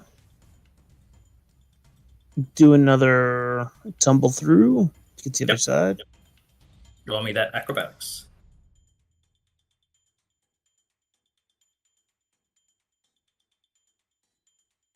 Come on, baby. Oh. No, okay. Sadly, a 10 again would not be enough.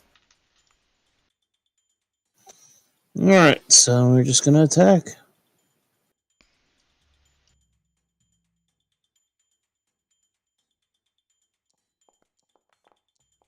Uh, 16 will just hit.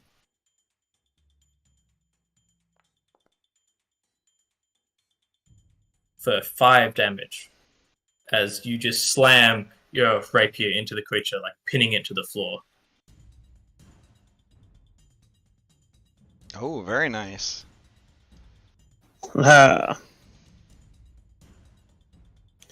And we are going to... I will point out, there are currently 2 reactions that can be used. Oh, yeah. You can do the Reaping of Souls, and you can do the Panache finishing thing or whatever, right? Yep. Oh, sure. I will Death Call and get some temp HP. Yeah, I'm going to do your next. Attempt to do an intimidation check. Look at this GM helping us out, teaching us babies. This is good stuff. What's the spider's level? 0. Mm-hmm.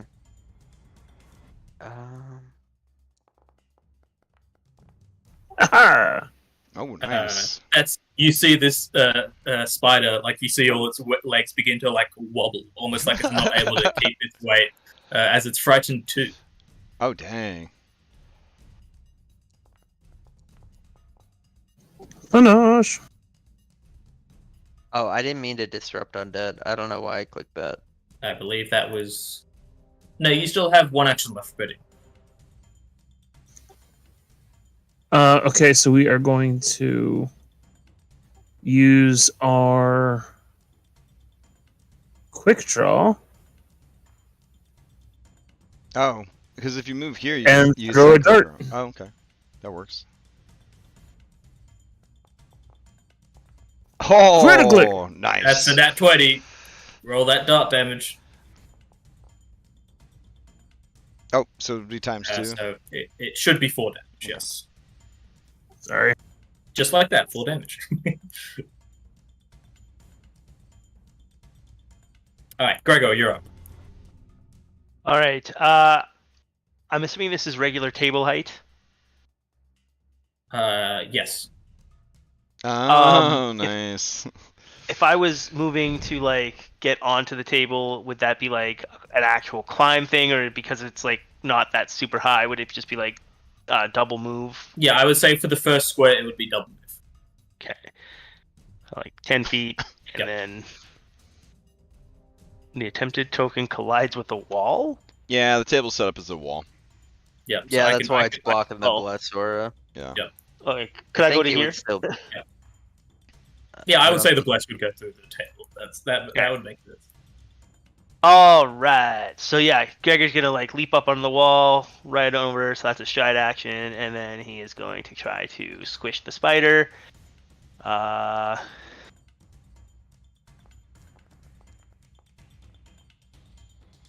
22 will hit. Ooh. For 11 damage, which is just enough. You bring your warhammer above the spider and you slam it into the ground, crushing it. Beauty. He has this look of almost like disgusted fear as he lashes out at it, but when it goes, he just gets like this deeply satisfied grin, Mm. and then Oh, slowly just climbs off the table. as you look up from the smashed remains of the bug with this satisfied grin on your face, you see your friend Jeff over here, just staring at you with his 200 eyes, and he's shaking with fear. I just give him a wink. You now have the splat hammer. The splat hammer. Listen, in a I dungeon, need in a dungeon assistance. delve, we have to make the role play when we can, guys. We have to make the role play when we can. Yeah, I need someone's will- assistance getting me off of the table. Do you not It's see too me tall. spending 2 actions on every Thank you. corpse to... Okay.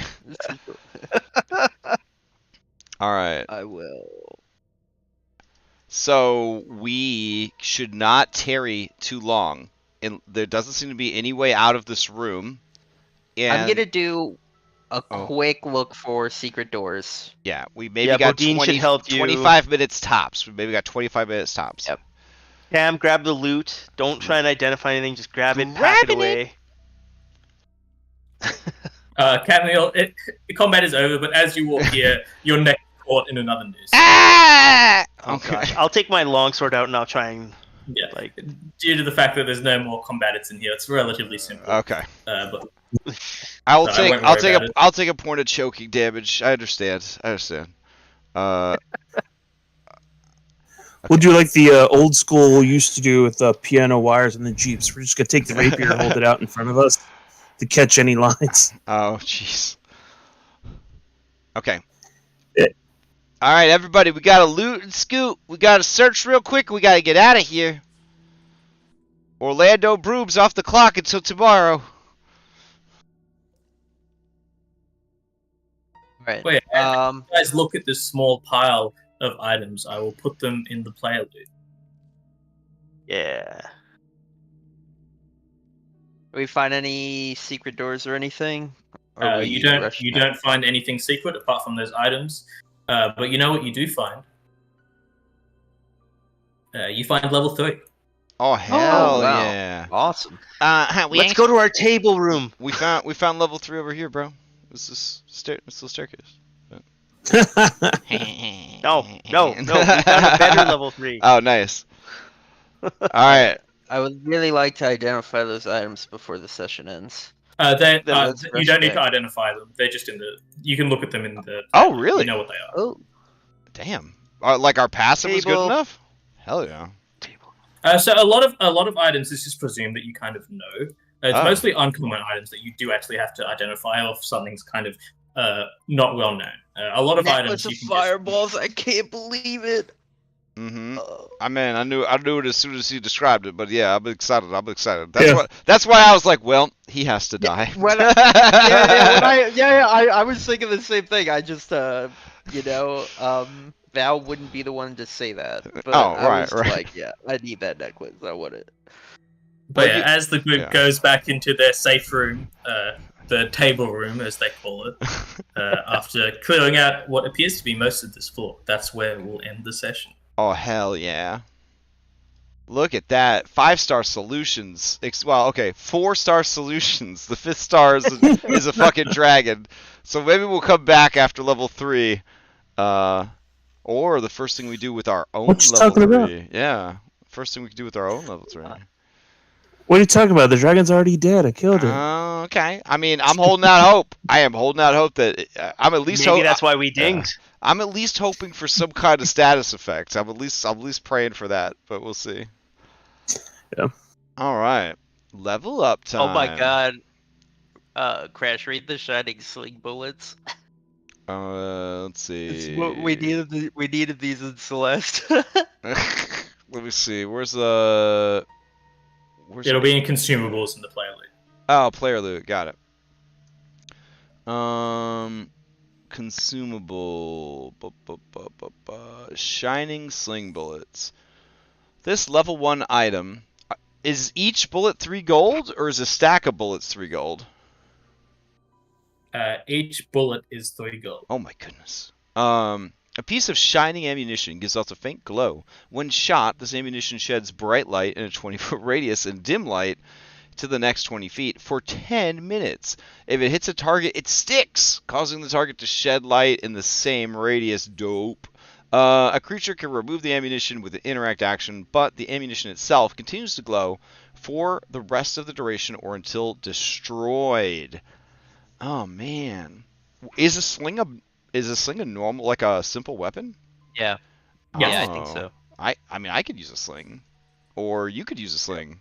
Yeah, I could use one too. Now, a sling is a propulsion weapon, so you actually get half of your strength modifier added to the damage. So if anybody... Correct. Yeah, if anybody's got a decent... Unless it's negative, in which case you add the whole... Oh, right. So... Yeah, maybe I shouldn't use it then. I have an 8 strength. So... I have, I believe also an 8. I have an 8 strength. That's small life. Yeah. But maybe Jeff could use it. Yeah. Use a sling. Jeff has a 14 strength. Oh, wow. Yeah. Jeff is also not trained. Alright, we're going to start using downtime. We're going to set this room for the next month while we training montage. Alright, so this is a tricky situation. As Eidolons are not allowed to use magic items, but they're allowed to use non-magic items, could Verso untrained use a sling to deliver a magical sling bullet? No, probably not. Okay, I'll stop. I would, you know what, I'd allow it. Really? Oh my goodness. Okay. But he's untrained, so he would only have a +2 to his attack. He wouldn't have the he would never actually hit anything. So, do you want to take the necklace of fireballs, or should I? I mean, I have plenty of things to do with my action economy, so I don't really care. Yeah, there's a lot of times where I'm just casting cantrips. Mm-hmm. I will say, speaking of which, level 3 is not the biggest level for martial characters, but for casters, you get access to level 2 spells, which also means your cantrips are at level 2 as well. Awesome. Oh, wow. A lot of that doesn't make sense to me. What does the level 2 cantrip do for me? I guess the first thing I gotta do is actually turn my level to 3, right? Yes. So I just delete this number 2 and I put it at number 3? Yep. Alright. Everything's changed. Wait, nothing's changed. How do I get more hit points? Oh, there they go. They just took a little while to show up. Alright. So for example, let's look at Electric Arc for an example. So it's normally a D4 plus your spellcasting modifier. Mm-hmm. Underneath the text, it says heighten +1. The damage increases by 1d4. Oh. So now your Electric Arc deals 2d4 +4. Beautiful. Okay. Wait, so every 2 levels, it gets an extra damage dice? Most spells. What the Most fuck? cantrips, yes. Have you seen how much hit points these monsters have? I mean, it's just trying to keep up, you know? This is like Giphy Glyph hit points on these bad guys. Yeah, Yeah. I'm just saying this.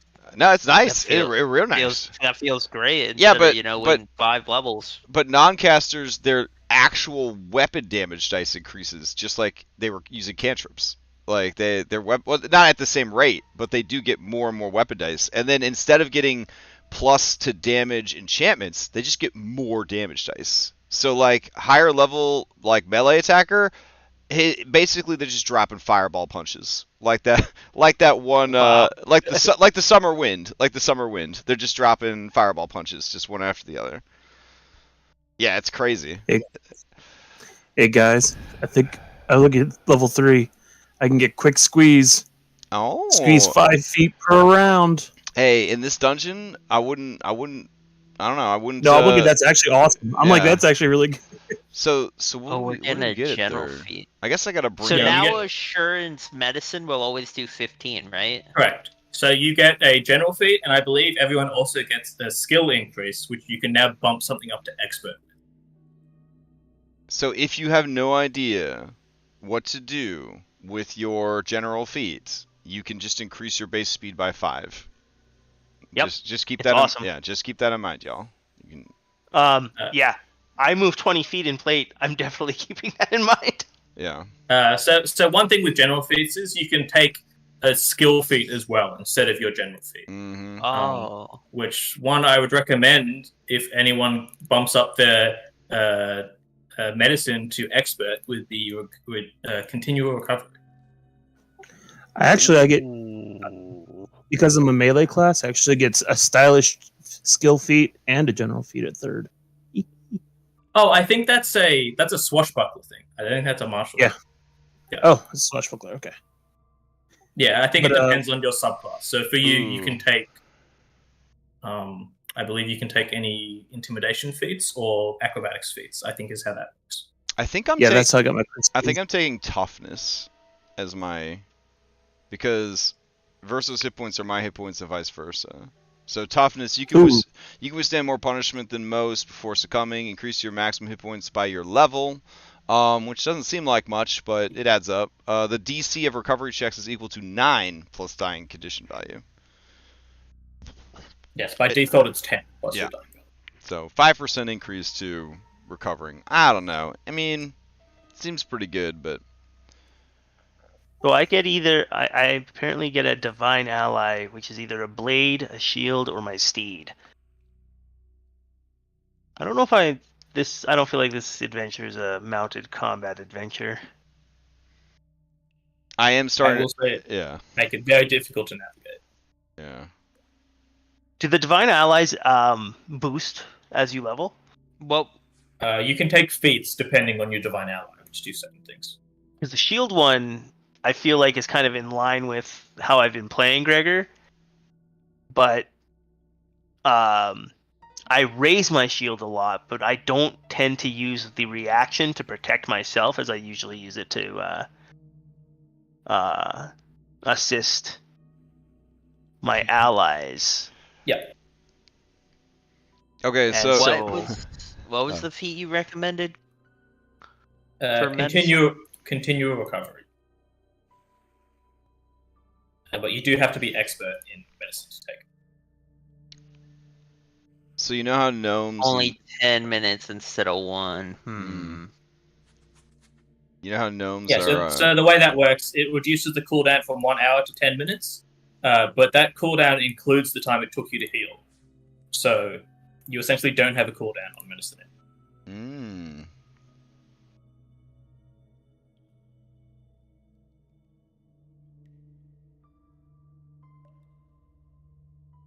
Oh, if I do divine ally blade, I can make my weapon ghost touch, returning or shifting. I feel like ghost touch is particularly useful. Hmm. Yeah, no. I did a theory a theory crafting or whatever build for a paladin. I tried to make Glenn from Chrono Trigger, and because he's got Masamune, I took that twice, to represent Masa and then Mune. So it's like, he took the blade ally or blade spirit twice because it's kind of cool. But basically, you have a customizable magic weapon. Like you could just, it's pretty dope. How do you find, like, what levels do you get to add more stuff to it?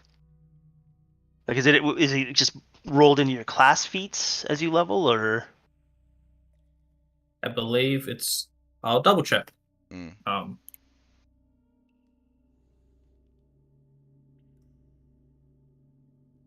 So there's a gnome racial. I guess it's not called racial. There's a gnome ancestry feat that you have to be trained in diplomacy. It's a reaction.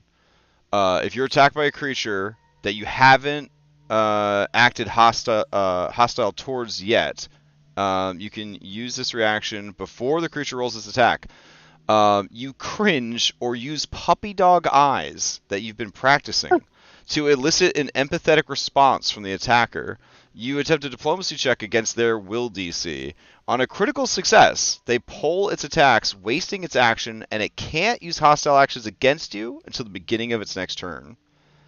On a success, the creature takes a -2 circumstance penalty to damage against the triggering strike, and all strikes against you until the beginning of its next turn. It's a -4 penalty if you're an expert, -6 if you're a master, and -8 if you're legendary. And if you fail, the creature is immune to this ability for 24 hours. I don't know. It's pretty cool. It's pretty cool. So back to the Divine Ally. Yeah. At level 6, there's a class feat you can take, depending on your ally. Oh, I see a Shield Warden. I don't know that I like that as much as my actual... My Redeemer reaction, I think I prefer to use RP-wise more than that. I might actually go with the sword. I think. Well, like thematically, it could be your latent sorcerer abilities that you never bothered to develop when you were young are manifesting through your weapon. I like that. You know what I mean? I like that. So like my martial skill is with the and like my divine stuff is through my shield, and my but my arcane, like inborn spark is going through the sword. I like that. I will say, just build-wise, this is a long way away. There's a level 8 feat called Quick Shield Block, which gives you an extra reaction just to use Shield Block. So you're not using your reaction on your champion ability and Shield Block. You can do both. Oh my god! Okay, that change. But that is level 8, so you know. I know. What, you can always adventure goes up to level 8 or level 10? Level 10.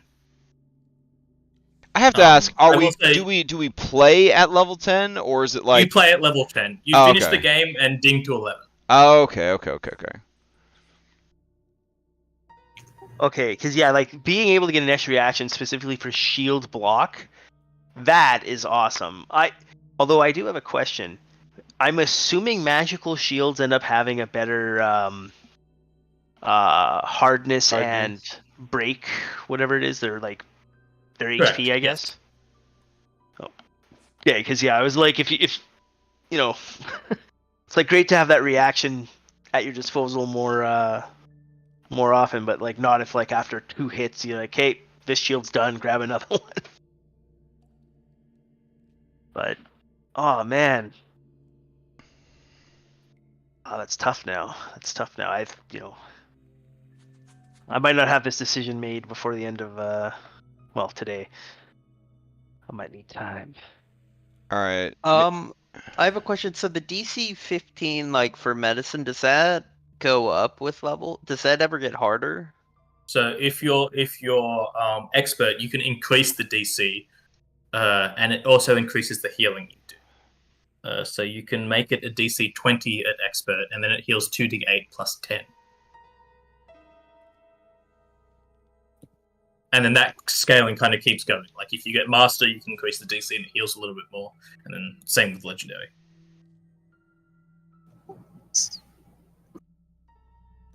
So I think I'm going to take acrobatics into expert. Yep, sounds good. Nice. If I can get up to legendary on acrobatics, then I can squeeze at full speed. I will say, for this campaign at least, you won't be getting to legendary. Okay. Nice. My perception is now expert.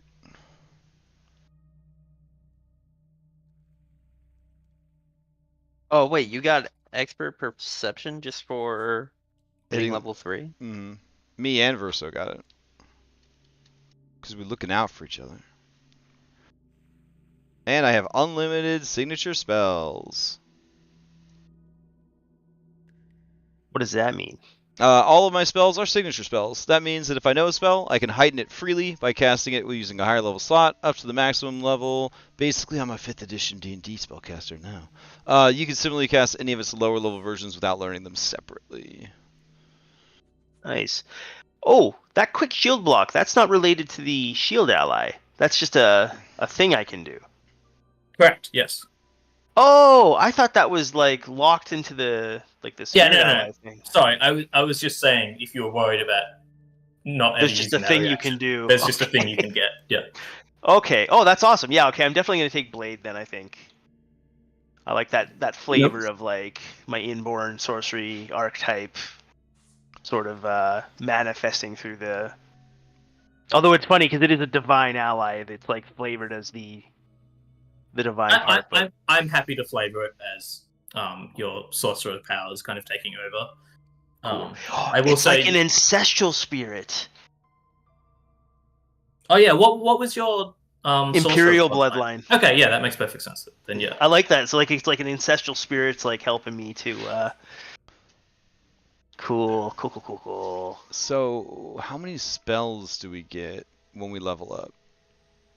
It says I have 2nd level spells, but I got 0 2nd level spell slots. Oh, you should have 1 2nd level spell slot. Okay. You might have to make your character sheet do a long rest. No, you have to update. You have to manually change the amount of spell slots you have. It doesn't auto do that in Infantry. Weird. Okay. Or there's that.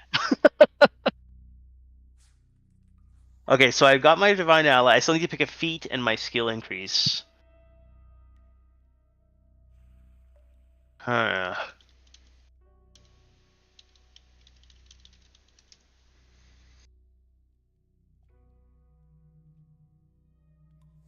I kind of feel like athletics is the way to go. I kind of feel like that's sort of the thing I've been doing. You know, there's a feat called Titan Grappler. It lets you. I did see that. It's so good. And there's an archetype that's just called like dope ass grappler. It's just like it just gives you all. It gives you that feat for free, even if you don't meet the requirements, and it just gives you a bunch of rad like Zangief style fighting moves.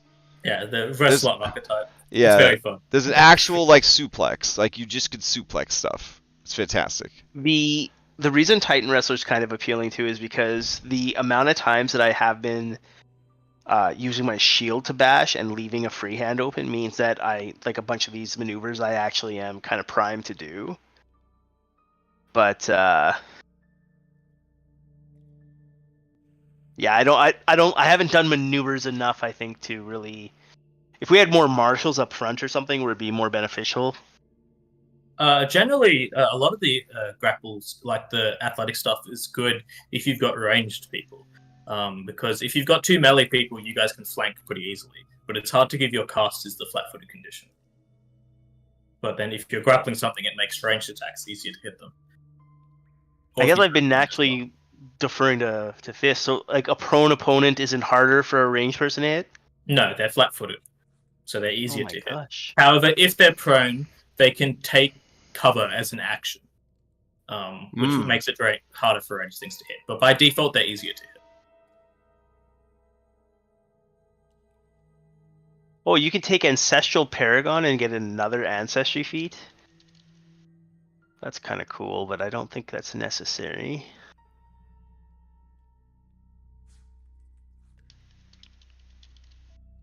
So I don't know whether to take Die Hard because of my luck or Combat Climber. Make a quick gesture, tracing the link between yourself and... Anyway, guys, I'm going bounce. But if anyone needs Oh, and with like leveling before next session. okay. I'll look it up. Oh, Thank you. If you got a quick question now. I was just feel free to wondering what shoot. fast healing is. Essentially, at the start of each of your turns, you heal that amount. Oh, that's cool. Okay. I believe fast healing can only ever happen in combat, but I could be mistaken on that. Okay. All right, but yeah, thanks for the sessions. I hope everyone had fun, and I'll see you all next week. All right, I'll go ahead. Thank you. Yeah, it was awesome. I'll go ahead and end the stream here, and we could see you this next week. Thanks so much, Ash. Yeah. See you guys there. All right, night everybody. Thanks for hanging out in chat or watching the VOD. We'll be back next week. All right. If you got any advice for our builds, post them in the comments ASAP. All right, thanks.